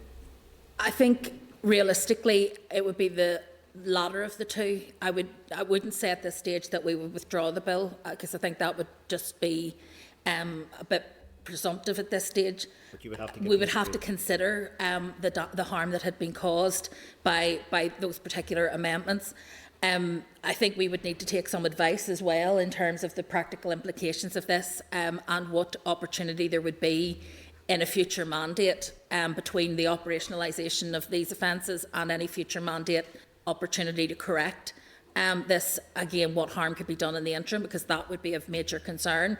So those are things that I would have to weigh up. I mean, you'll appreciate that's why I'm here today. That is the last thing that I want to be in the space of doing, particularly given the investment that all of us have made in terms of the legislation. But we would have to look at it very carefully, because I think the creation of bad law is something that we don't want to do, and we have avoided at all costs in terms of what we've done around previous bills and these bills. So I just want to avoid getting into that space where we create a law where we end up, as I say, criminalising a cohort of people that we don't believe are criminals. I suppose then the second point in terms of content, because clearly the alternative option to moving the amendment is to seek to move a different amendment for the consideration stage. And I appreciate that because of whatever level of cooperation would be there, clearly, hopefully, it would either be by consensus, hopefully in that regard. And obviously, one of the things we'll have to just check is also procedurally what scope we would have. And appreciate, given constraints that are present, it would have to effectively be a committee amendment. Correct. In relation to that. And also, to be fair, I'm not trying to steal the glory for the committee's work on this. No. I mean, I recognise that it is the committee who have dealt with the cyber flashing issue, and it is right and proper that the committee bring the amendment, even were we in different times. I think that that's the right thing to do. It's particularly important in this context in that my hands are tied. No, I understand. Look, and I suppose just in terms of then a potential amendment, I can't speak on behalf of the committee, but I suppose speaking on a personal basis, I think because a lot of us are coming from a very similar angle, I mean, I wouldn't be entirely doctrinaire over the format of the wording, and I take on board what has been said. I suppose I would make a couple of points which maybe, again, to seek either reassurance of the Minister or at this stage, but also then to guide if there are going to be potentially future discussions on it. I think that the concerns that have been raised with us and are reflected by the committee are that the outline of the two branches of intent in and of themselves are not wide enough to necessarily cover all potential loopholes. And so I suspect that, again, without prejudice to what position the committee would take, that if you like, simply getting reassurances in the House would not be sufficient. I think we would be looking, I would guess, something directly on the face of the bill at further consideration stage, but that it may well be a formula around recklessness, maybe something which could potentially satisfy that, because I think it's the route, but I think there would be probably a strong desire to have something on the face of the bill rather than simply being given by way of assurance in the House. I'll just make, I suppose, 2 points just as regards the broader bit of recklessness, and I take on board what Brian has said. There is a slightly less clear-cut position than on the strangulation side of things. However, if you're saying about whether there's a bit of judgment about whether recklessness has taken place, that also is the opportunity for either both in terms of prosecution and also the court to be able to judge that according to the facts of the case as well. May not be as satisfactory, but at least there is that opportunity. And I suppose the second point, because I know, Minister, you had made the point about we don't want to create a situation where it inadvertently raises the threshold. To some extent, from a drafting point of view, I suppose that can also be whether an inclusion of recklessness becomes conjunctive in its nature and it's a requirement of recklessness in addition to that, or whether it becomes, in terms of a form of words, which creates another branch of intent in that regard. It's effectively it's an and or an or. So I suppose it's, okay. And again, I think if the Minister was giving an indication, at least without prejudice, because we may get officials meet with the committee, discuss this, and we ultimately can't reach a meeting of minds. But in terms of at least what the Minister is offering, that there would be a serious discussion on an amendment on the face of the bill at further consideration stage to try and ensure that the concerns that have been raised within the committee and by others are met while not going down the route of reasonableness. I think that would go a long way to be persuading a number of us that would be a reasonable approach. Okay. Maybe reasonable, maybe is not the right word. If not, I don't understand. Muddying the waters. I understand. I mean, the first thing to say is that, first of all, with respect to the content, as the committee has set up the cyber flashing offence, for example, we have no issue with the content of how it's been constructed in the offence, so that's fine. It is just the reasonable person test that is of concern. In terms of the recklessness, I take on board your point that if it is that they have either behaved in a way that is causing distress or harm or was reckless with regard to causing distress or harm, again, it's whether or not that can be constructed in such a manner that wouldn't extend the offence again into the space of those who... The point that Brian makes is that if you are undertaking a course of action which has a series of over a period of time, and it's indicated that you are causing distress and you continue on, that is reckless. If you do an instantaneous thing, in common parlance, it might be reckless. So taking a photograph might be reckless, but there isn't, if you like, a warning that is alerting you to say what I'm doing may be reckless, I'm going to do it anyway. So in the case, for example, of stalking, where recklessness with regard to the impact on the victim, there is a period in which it becomes clear that there is harm being caused and that you're acting without regard to that, and you're being reckless without regard to that. The same with non-fatal strangulation. There will come a point in those scenarios where it becomes clear that the person is in distress and you continue on and you're reckless about that. With the taking of an instantaneous photograph and that momentary lapse, that's a much more narrow definition of what is reckless. So I'm not ruling it out. What I'm saying is happy to explore the language. I mean, I think again, I would just make, I suppose, 2 points in relation to that. I mean, I suppose in terms of the intent and the sort of they call it the instantaneousness with criminal offences by their nature, and from different criminal offence to different criminal offence, will move in a spectrum sometimes between something where it's an instantaneous action or something over a very long period of time, and it's not necessarily an either or. where it is on that spectrum. So I think that doesn't necessarily rule that out. Yeah. The other thing I wanted to, because you raised a further point. Also would say just the other reason why I'm particularly I'm pressing, and I'm not entirely a doctrinal view on recklessness in that regard, is that I suppose the point also I'm making is I think trying to see whether there is a common landing zone. Yeah. And if you like, the issue of reasonableness is one that is felt to extend this too far and bring in unintended consequences. I think by the same token, and therefore that wasn't an appropriate route, to simply have what is there at present, I think there would be at least a nervousness about the level of adequacy that would be provided there. And I think therefore, there's got to be some level of meeting in the middle of that. If I could say there are two things, and then I want to hand over to Brian. Pardon me. The first thing is that I am confident that the offence as drafted will capture even those situations where somebody does something instantaneously and believing it to be amusing, where their amusement is the humiliation of someone else, essentially, where there is that malice. That's been shown by the law as it stands in terms of the interpretation of the law, and I think that this offence covers that. So that's the first reassurance that I would give members, that irrespective of what's on the face of the bill, the interpretation of the banter defence as currently stands isn't that it is necessarily going to be particularly robust in cases like this where harm is caused. The second thing I would say is that part of our concern with introducing at this late stage new concepts is that they have not been tried and tested. So we are doing that. The cyber flashing essentially is in itself a new offence that we haven't done any research on. We haven't done the normal policy development work and all of that.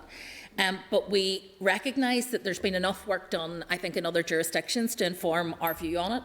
And therefore we think that this is the right time, given all of the other circumstances, this is the right vehicle and the right time to take it forward. So even though our preference, I suppose, if we were going to do this methodically like a department should, would be we would go off, we would do a piece of research, we would come back and bring another bill. But I think given where we are, this is the far preferable way forward, is to go with the committee amendment. I suppose the challenge is we're then entering another novelty here by saying that we're going to have some form of test that we haven't quite described yet, and we would enter that in the face of the bill, and it would become law, and it would apply, having never had the research, having never had the policy development work to back it up. And I think that's quite dangerous to do. What we can do, and I mean, I understand that people are suspicious when we give our word on these things, indeed, particularly when you're doing it at the end of a mandate, and I can give my word and who knows who comes next. But in this context, what I'm saying is that the department would undertake to do the research that you have suggested. So, for example, to look at whether there is a form of words that does what the committee are seeking to do.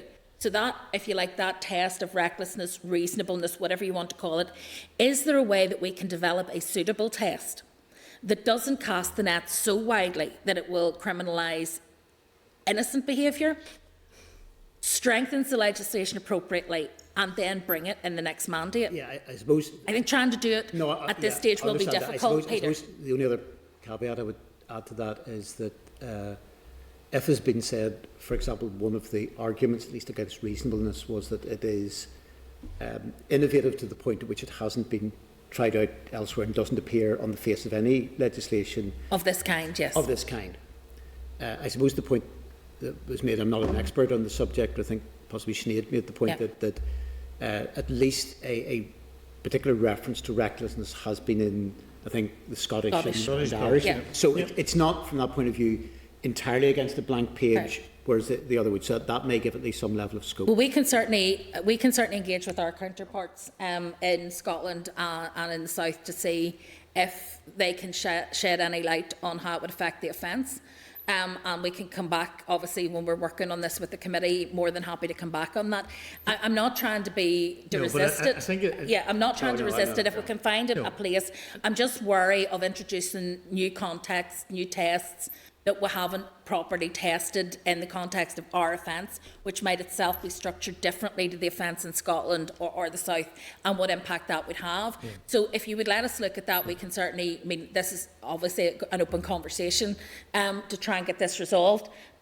but we're happy to look at that, and we're also happy if we can't find that to, as I say, undertake to look to say, can we structure a test in a way that would allow that, I suppose, that scoping that you've talked about to be done, for us to do the research and get the evidence base, and then amend the bill further early in the new mandate, and that would leave a relatively small period. I think the key here for me is the kind of do no harm. What we don't want to do is do something that will cause harm. We already have some cover on these kinds of offences under existing law. We're strengthening that with this, but we don't want to do anything that would cause harm. Could I maybe ask Brian, you had wanted to come in just on that particular element? Recklessness. I'm very happy to talk to just see if we can get to the bottom of just precisely what you're trying to achieve, because clearly on reckless, well, what the minister's keen is we don't pick up innocent people who take photographs or images either innocently or foolishly without any evil intent, or even accidentally. You know, you could actually accidentally take a down-blousing photograph, and the photograph itself, looked at by a reasonable person, might say, well, that's actually very intrusive, and I would be upset by that. But at the same time, there was no intent. So on recklessness, you know, I'm just thinking that there was, in the when this came up in England, one of the MPs was explaining she was feeding an offspring, actually it was just feeding a baby in the park, and somebody came up and took repeated photographs. Now, taking one photograph was one thing, and then everybody would be stupid. The fact he clearly continued when she was obviously showing distress and whatever. Now, personally, I think that would probably be caught up anyway, because in the PPS looking at that was saying the person was continuing the action, that was distress. Now, he may not have been I don't know, he may not have been intended to cause distress or whatever, but he actually caused distress. Yeah. And that could have been perhaps reckless on his part if he didn't have any evil intent. So, you know, there may be ways of picking it up, but at the same time, I think the minister's concerned that we don't actually start broadening the net to catch a lot of foolish behaviour. You're trying to catch behaviour which goes beyond just a momentary act of foolishness towards something which potentially is actually criminal, and that there is a division between. So it's a question of how we draw that line. And I think it's also important to stress when we say this, that this is not to diminish the impact of the impulsive stupidity of people on an individual either. Yeah. I mean, you know, being stupid is not a defence either, and we need to be clear about that, and being, you know, but equally we can't criminalise it, or I think our jails will be groaning under the pressure that they're faced with. I think it's about trying to strike a balance so that, pardon me, we change the culture because we're specifying these offences, we're making it clear that this is unacceptable behaviour. And I think that then we have to communicate that to the public so people are aware that this is not a prank, it's not fun, it's not a joke. And I think as that awareness is raised, if you like, the threshold that the court would apply in these cases, you know, if somebody 3 years into this offence is still saying, well, I thought it was a joke, when we already know this has been on the books as a law for 3 years, it's a lot harder to sustain. Minister, we would largely agree with you, I think, as regards to the issue of balance. Course. I think, let me put it this way, and say this in a reasonable or way. I think probably where the committee is coming from in relation to this is that we accept the point that you've made in terms of that this may shift the balance, that if the committee amendment is made, it may shift the balance to an extent to bring in a range of people who there's not consult. I think there's a concern that the balance isn't quite right there at present. And we're happy to look at redressing that. And I think the challenge for us is how we come to an agreement in the practical, procedural ways that we can achieve that. Okay. And here's just one practical issue, and this is to try and be helpful here. My limited knowledge of standing orders, but for example, if the amendment is not moved, we can't debate it. So the ability of the Minister to be able to expand and to give an assurance and to do all that in the House is taken from us because procedure, and we can clarify this, and Christian will probably make comment on, but I assume previously that has always been the case. But that should not preclude us from not doing that if we, as we've done in this forum, in the committee, and we'll have further discussions, to ensure that we have an agreed way that we can still get to the end point And I think that's where I want to try and get members. Like, I think we've given this a reasonable degree of cover. We obviously as a committee will now, after having had this discussion with the Minister, we will give further thought to it and then come back with a... Chairman, can I first of all say thank you for indulging me by hearing me out today. The other thing I want to say is I have not yet seen the Marshall list. Well, I have. Okay, so you have. So the groupings, I think, will be crucial in terms of how we handle this. Well, there is also the... It's basically group one, because yes. I think it's the sexual offence in one group and the human sexual trafficking. offence is in one group and the group two is traffic and exploitation. Yeah. So it may be... and I don't know how, I mean, I know what practice and custom is, that you shouldn't move an amendment unless you're intending to vote for it, and I don't want the Chair to be put in a difficult position by moving an amendment and then voting against it. But it is possible to move the amendment and on the basis of the discussion, which we have just had, to not vote for it. So that is another option that would allow the discussion to happen on the floor of the House without us being in a position where we were unable to air these issues in that forum.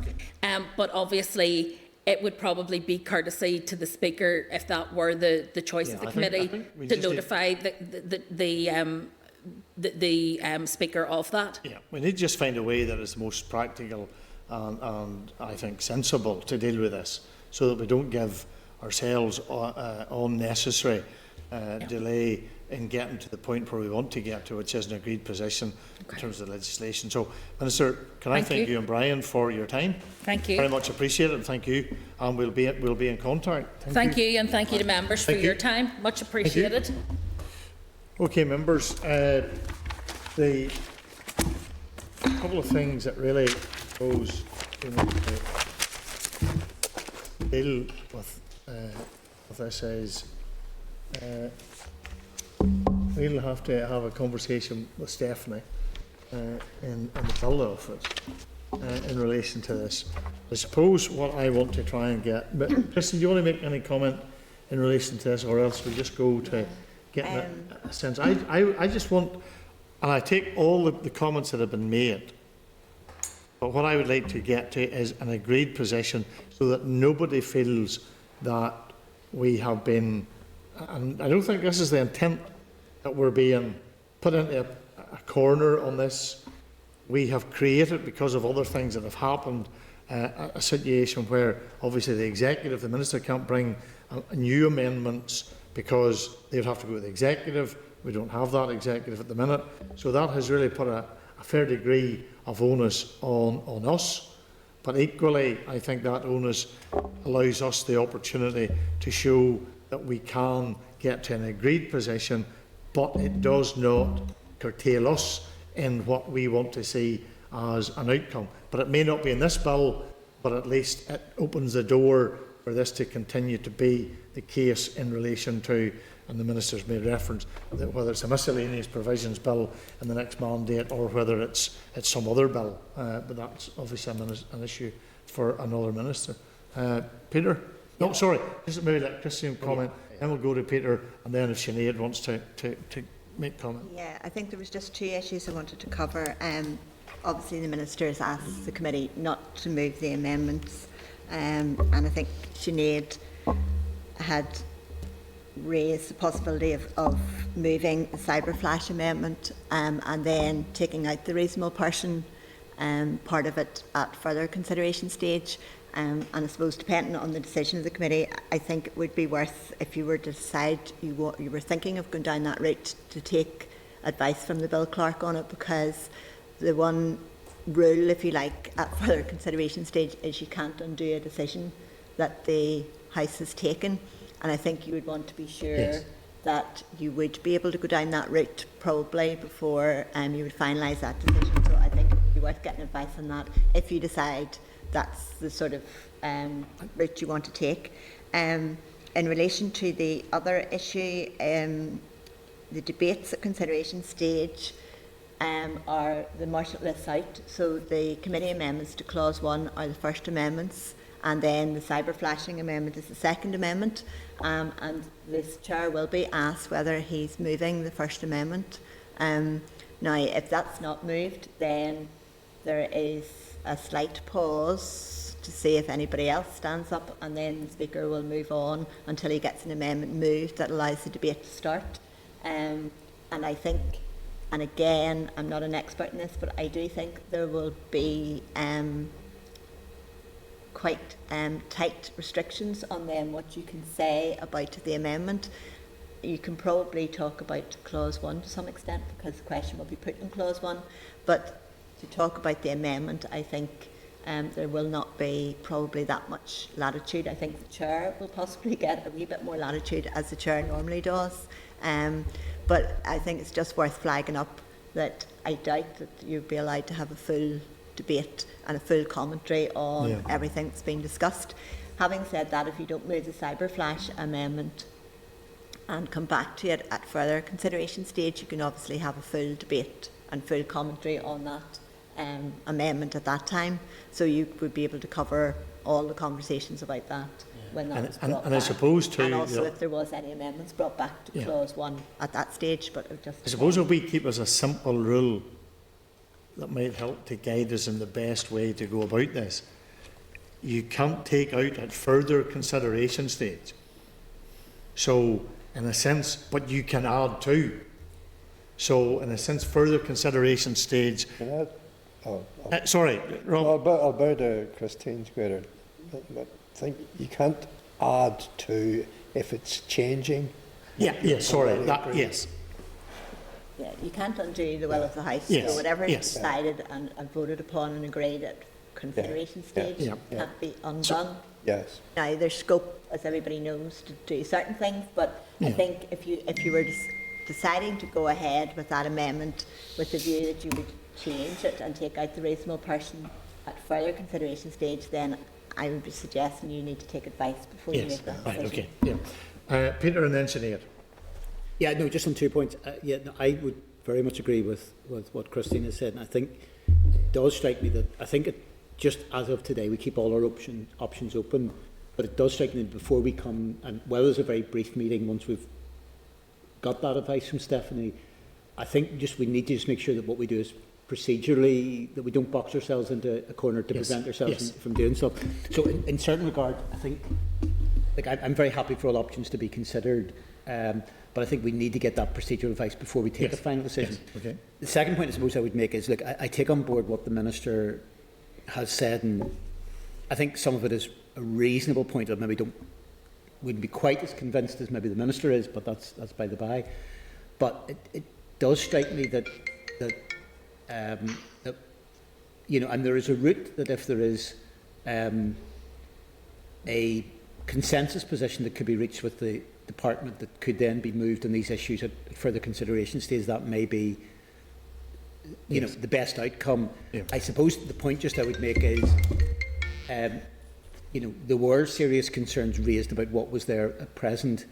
I mean, I tried to make it very clear, and I think, again, without speaking on behalf of everybody in the committee, that if there was a compromise to be reached in terms of consensus, I'm not particularly convinced that consensus will be reached by simply getting a bit of reassurance of what the Minister says. I think we need to have, my gut feeling is I would feel uncomfortable if we don't get something on the face of the bill, because I would still have concerns that the two tests that are there, be it either the prosecution level on it or the courts going, well, we're not entirely convinced that the intention's been shown there, or there's a bit of doubt in relation to that.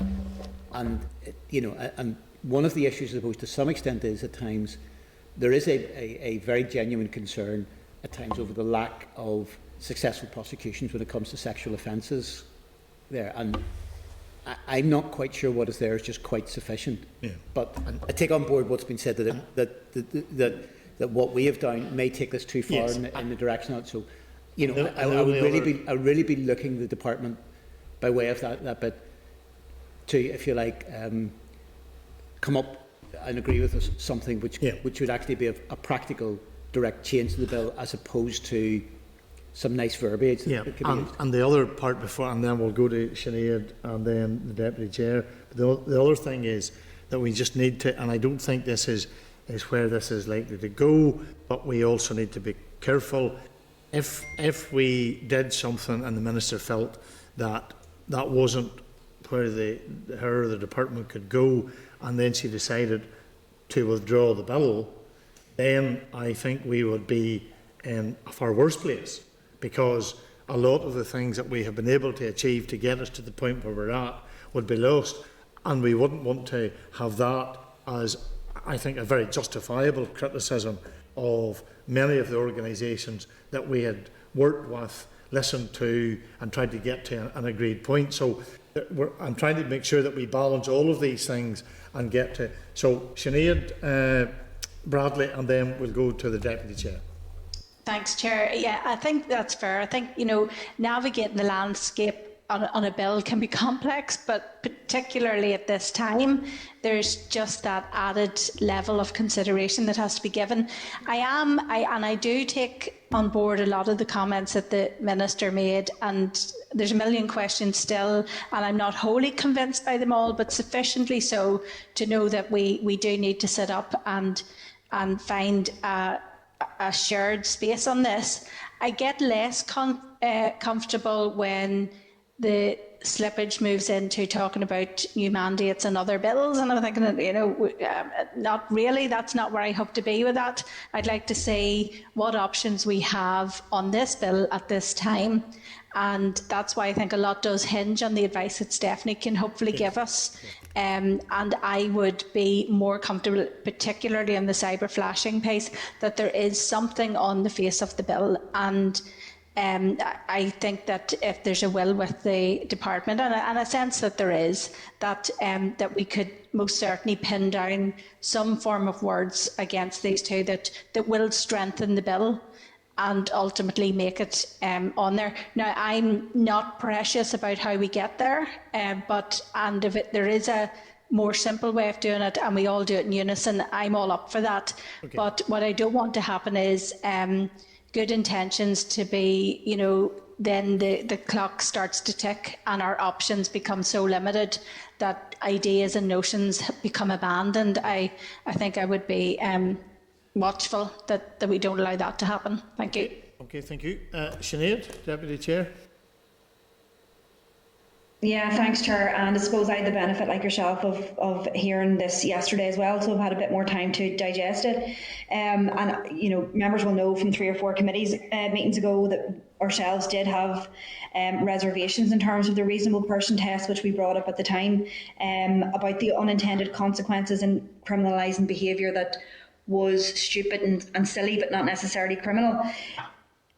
Am I right in saying, from listening to the Minister there, so the option being talked about in terms of moving the cyber flashing and then amending it at further consideration, one, I think that's very unseemly, and 2, from listening to the Minister, I think she said that she wouldn't be able to, or she couldn't stand over, supporting an amendment at consideration stage, which she knows is not right, or is going to create bad law, with the intention of amending it at further consideration stage. So there's those 2 concerns around that. But I think we have to bear in mind that look at the bigger picture here. This is a really good bill, and like the Chair said, do we want to jeopardise the good work that's contained within it by getting hung up on this one issue? And I have to say, taking the Minister at face value, and I think she's genuine about wanting to work with the committee, I think we can do this in partnership with the Minister and her officials in a way that still creates a good bill and creates good law. So again, I'm up for doing it, whatever way that can be achieved, very much up for doing it. Okay, and is this, let me put this and see if we can agree to this, and I take on board all that has been said. If we weren't to move the 2 clauses, and we then, because here's the other difficulty, is because this is on Tuesday and this is Thursday, so we don't have a huge lot of time. But not moving them does not exclude or prevent us bringing forward new amendments at further consideration stage. And between now and Tuesday, we would seek that advice from Stephanie but we will also have Stephanie come to next Thursday's committee meeting so that we can continue on the issue of what we are then going to do. That gives the department not a huge lot of time, but it gives them time to start that conversation as to what the likelihood of those amendments or amendment would be at further consideration stage. Not moving them makes it, I think it creates a space for us all. Safest way. Yeah, sorry. Safest way. Yes. It's the safest I think it's the safest way. And then it gives us the opportunity to move. And I take on board the point that Sinead Bradley has made about the other man, a new mandate. I take all that. I want us to get to a conclusion of this in a way that we deliver something which has substance, but it's not bad law equally. So, are we agreed that that would be a way forward? And I'm happy to work on that basis on your behalf. Chair, I'm agreeable to that. I do think it's clean, and I can see why it's probably, it will allow us to build with a clean page the intention and the law that's required. And I on behalf of Rachel, I will say I know that she had indicated that if that was necessary, certainly for clause 1, I know she was more eager to see the cyber flashing amendment move with the ability to speak to it. But I appreciate she's not here for this conversation, but I know she would definitely be agreeable on the clause 1, and I would be on both at the end of this debate. I suppose what I would say in that, and if Rachel was here, what I would say is, but doing this all it means is she doesn't have the opportunity on Tuesday, but she will have the opportunity with a new amendment agreed by the department at further consideration stage. Yes, and to be fair, Rachel had shared that opinion prior to the Minister she didn't have the opportunity to hear. So I can't presume that she wouldn't have also taken that on board. Thank you. I accept that. So are we agreed that that's a way forward? And what we'll do is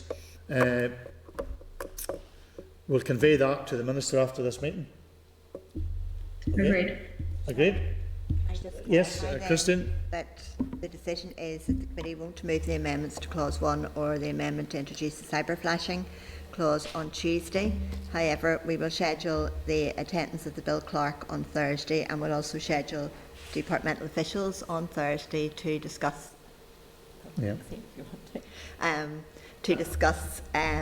exactly what it is and how they can work to assist us in bringing forward the amendments at further consideration stage. And just before we make that decision, just like magic, Stephanie has appeared.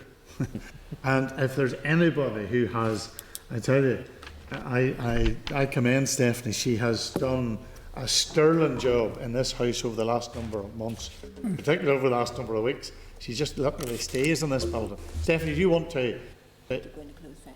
Right. Well, what we'll have to do, members, we'll go into closed session and we'll take advice from Stephanie. Okay? Stay online. Just give me a couple of minutes until we do this. Northern Ireland Assembly Senate Chamber Programme Sound. This is the Northern Ireland Assembly Senate Chamber Programme Sound.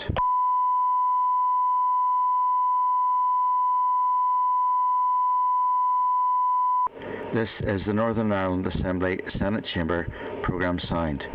This is the Northern Ireland Assembly Senate Chamber Programme Sound.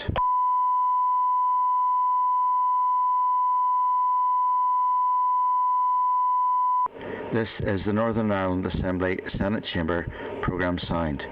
This is the Northern Ireland Assembly Senate Chamber Programme Sound.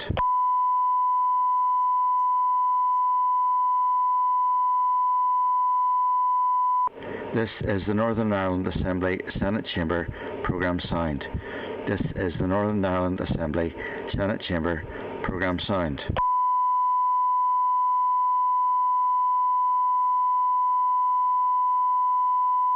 This is the Northern Ireland Assembly Senate Chamber Programme Sound.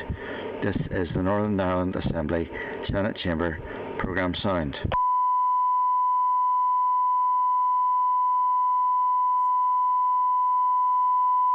This is the Northern Ireland Assembly Senate Chamber programme sound. This is the Northern Ireland Assembly Senate Chamber programme sound.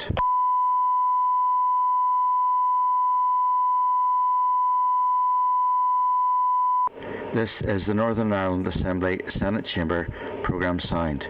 This is the Northern Ireland Assembly Senate Chamber programme sound.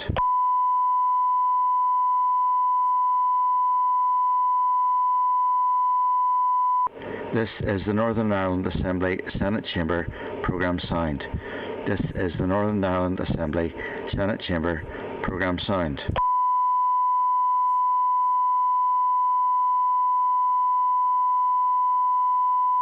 This is the Northern Ireland Assembly Senate Chamber programme sound.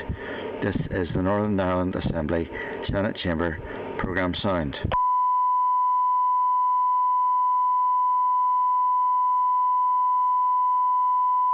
This is the Northern Ireland Assembly Senate Chamber programme sound. This is the Northern Ireland Assembly Senate Chamber programme sound.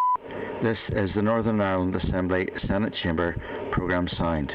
This is the Northern Ireland Assembly Senate Chamber programme sound.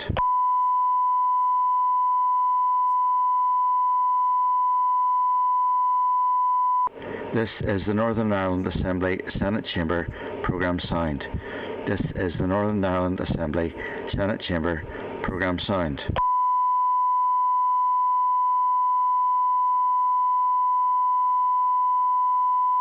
This is the Northern Ireland Assembly Senate Chamber programme sound.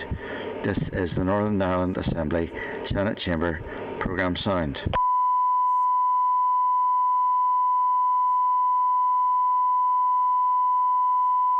This is the Northern Ireland Assembly Senate Chamber programme sound. This is the Northern Ireland Assembly Senate Chamber programme sound.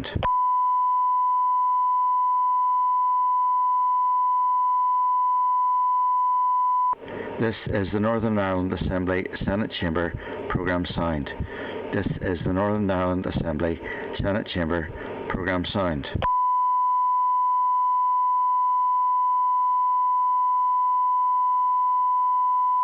This is the Northern Ireland Assembly Senate Chamber programme sound.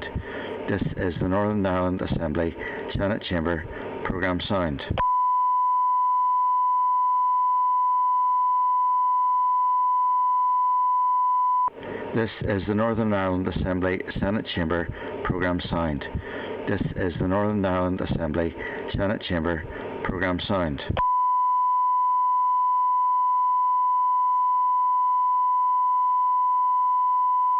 This is the Northern Ireland Assembly Senate Chamber programme sound. This is the Northern Ireland Assembly Senate Chamber programme sound.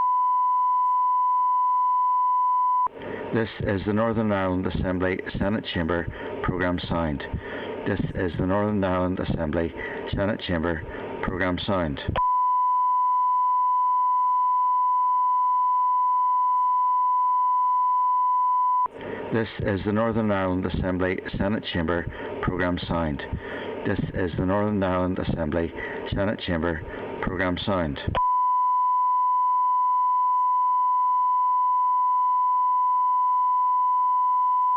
This is the Northern Ireland Assembly Senate Chamber programme sound. This is the Northern Ireland Assembly Senate Chamber programme sound.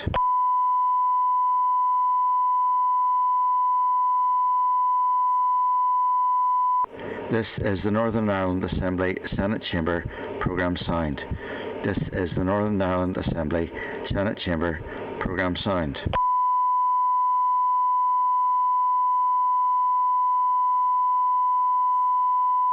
This is the Northern Ireland Assembly Senate Chamber programme sound. This is the Northern Ireland Assembly Senate Chamber programme sound.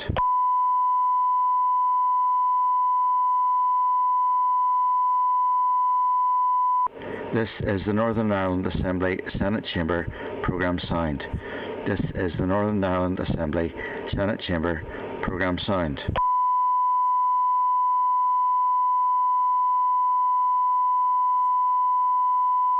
This is the Northern Ireland Assembly Senate Chamber programme sound. This is the Northern Ireland Assembly Senate Chamber programme sound.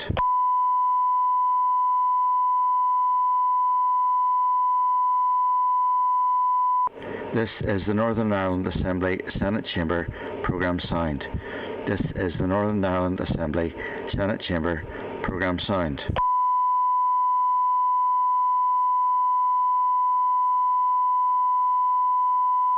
This is the Northern Ireland Assembly Senate Chamber programme sound. This is the Northern Ireland Assembly Senate Chamber programme sound.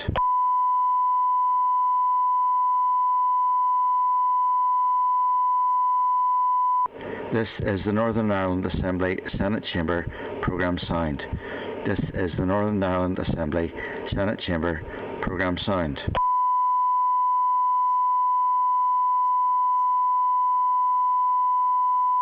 sound. This is the Northern Ireland Assembly Senate Chamber programme sound. This is the Northern Ireland Assembly Senate Chamber programme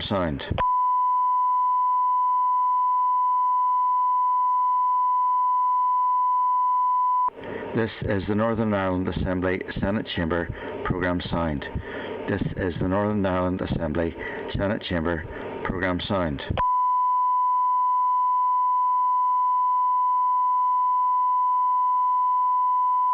This is the Northern Ireland Assembly Senate Chamber programme sound. This is the Northern Ireland Assembly Senate Chamber programme sound.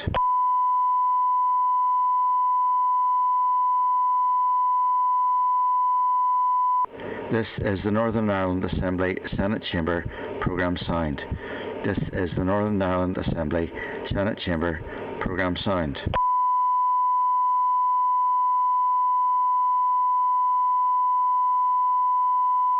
This is the Northern Ireland Assembly Senate Chamber programme sound. This is the Northern Ireland Assembly Senate Chamber programme sound.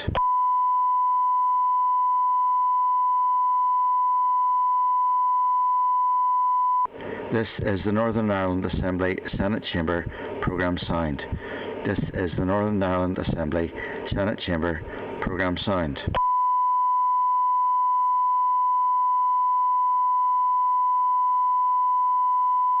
This is the Northern Ireland Assembly Senate Chamber programme sound. This is the Northern Ireland Assembly Senate Chamber programme sound.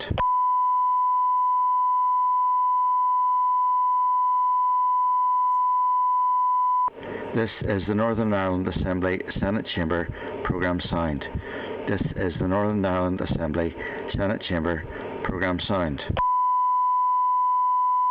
This is the Northern Ireland Assembly Senate Chamber programme sound. This is the Northern Ireland Assembly Senate Chamber programme sound. This is the Northern Ireland Assembly Senate Chamber programme sound.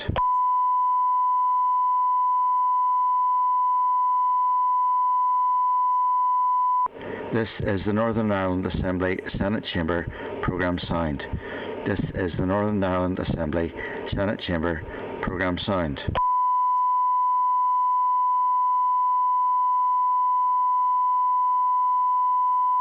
This is the Northern Ireland Assembly Senate Chamber programme sound. This is the Northern Ireland Assembly Senate Chamber programme sound.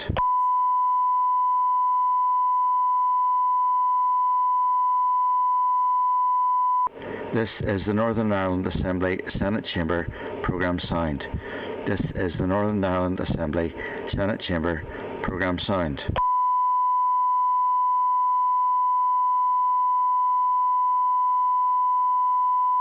This is the Northern Ireland Assembly Senate Chamber programme sound. This is the Northern Ireland Assembly Senate Chamber programme sound.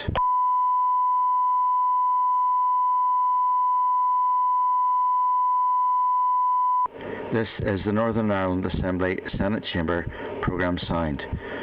This is the Northern Ireland Assembly Senate Chamber programme sound.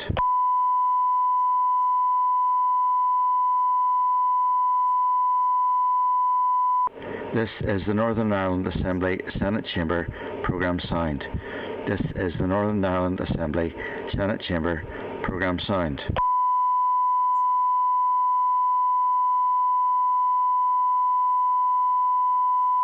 This is the Northern Ireland Assembly Senate Chamber Programme Sound. This is the Northern Ireland Assembly Senate Chamber Programme Sound.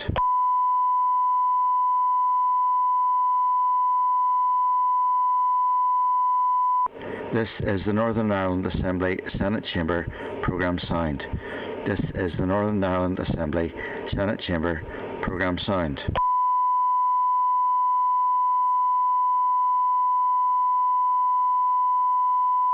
This is the Northern Ireland Assembly Senate Chamber Programme Sound. This is the Northern Ireland Assembly Senate Chamber Programme Sound.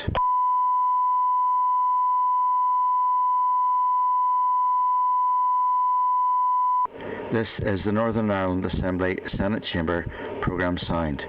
This is the Northern Ireland Assembly Senate Chamber Programme Sound.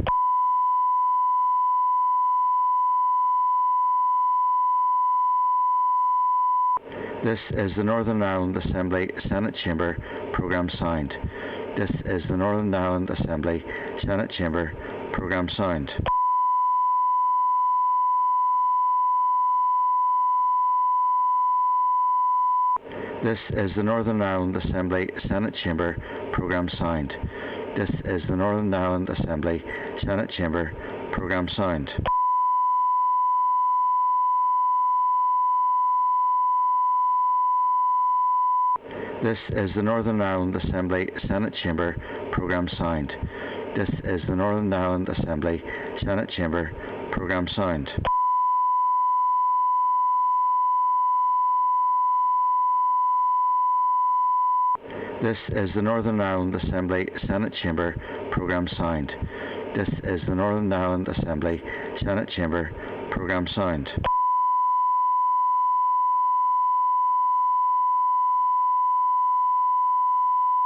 This is the Northern Ireland Assembly Senate Chamber Programme Sound. This is the Northern Ireland Assembly Senate Chamber Programme Sound. This is the Northern Ireland Assembly Senate Chamber Programme Sound.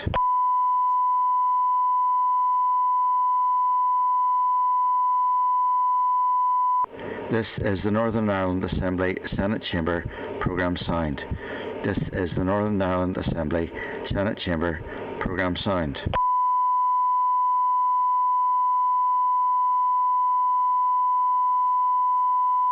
This is the Northern Ireland Assembly Senate Chamber Programme Sound. This is the Northern Ireland Assembly Senate Chamber Programme Sound.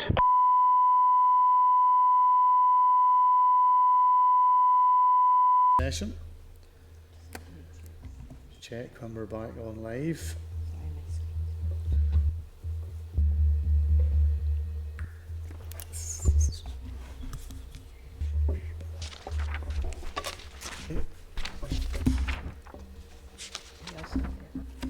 Yep. Yep. Okay. Okay. Are we up and running? Yes. Thank you. Thanks, members, for your help in relation to that. Can I just then propose that we would take all the other business that's scheduled for the meeting and have it for next week? We're agreed we'll do that. Great. Now, other than just one issue that we want to raise is a forward work programme. Christian, you want to? Yes, that's at pages 325 to 333. Yeah, of the meeting pack. The department has provided a list of the work items that it would like the committee to consider during March.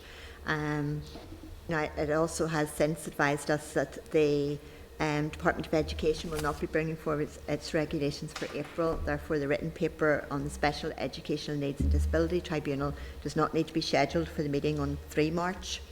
And they've also asked to schedule consideration of a proposal for a draft affirmative statutory rule to enable Access NI to disclose information about domestic abuse aggravators for the meeting next week, and to remove a written paper for the meeting on the 24th of February.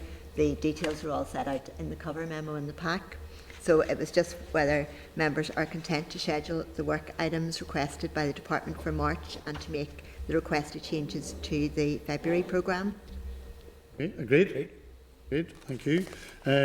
Item of any other business, Robin? Oh, sorry. Sorry. Just one other thing. Sorry. It was just to advise members that the proposed visit to the PSNI Cybercrime Suite is the Potential date for that is the morning of Thursday the 3rd of March, and we'll provide any further information as soon as we can on that one. And lastly, it was really to take the mind of members about the last meeting of the committee. The last plenaries are currently scheduled for Monday the 21st and Tuesday the 22nd of March. So the last committee meeting would normally be scheduled for Thursday the 24th of March. However, it was suggested members may wish to consider bringing that forward to maybe the Tuesday, the 22nd of March. Agreed. Just to seek members' views on that. Okay. Do we get to wear casual clothes and bring in board games? Or? Okay, thank you. Members, Robin. Chair, sorry I should have raised it earlier in the meeting, but it is following on from the bar of the Northern Ireland Bar. Yeah. And their document, Access to Justice Under Threat, which is subdivided then to the threat to access to justice in rural communities. The piece of work I referred to earlier was done during that session, was done by Raise. I think it is probably 10 years old now, if memory serves me right. And it might be useful because this is obviously going to be an issue that will continue. If Raise were to perhaps update that piece of, I can't imagine it's a large piece of work for them, but it might. This obviously an issue that's going to be raised on a number of occasions. Yes. Okay. Yep. No. So we can correspond with the Assembly Research to ask them for that. Agreed. The other thing we'll have to come back to members, you'll have to work with us. It's on the basis of we have agreed, and the Minister's agreed to work with us to try and get a suitable date or time to discuss the issue of the budget. So we'll work on that and then come back to you as to when that will be at some stage next week. Oh, Sorry, Christine? there's also maybe something you might want to think about. We're now moving quite a number of written papers to next week. At the minute, we've also got 3 oral evidence sessions scheduled on the CSU report, and we now have Stephanie coming to discuss potential amendments, and probably that we'll have to have departmental officials to discuss amendments to the bill as well. So it's just whether you want us to defer some of those oral evidence sessions to a later date to try and free up to deal with the bill issues. Would you agree that we can try and we'll bring back a proposal for next week to when we can do those evidence sessions? Great. Great. Thank you. Members, can I thank you? I really do appreciate your time. Thank you for those who joined us on Starleaf and to those who joined us here.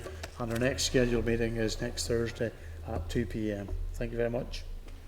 Thank you, Chair. Senate Chamber Programme signed. This is the Northern Ireland Assembly Senate Chamber Programme signed.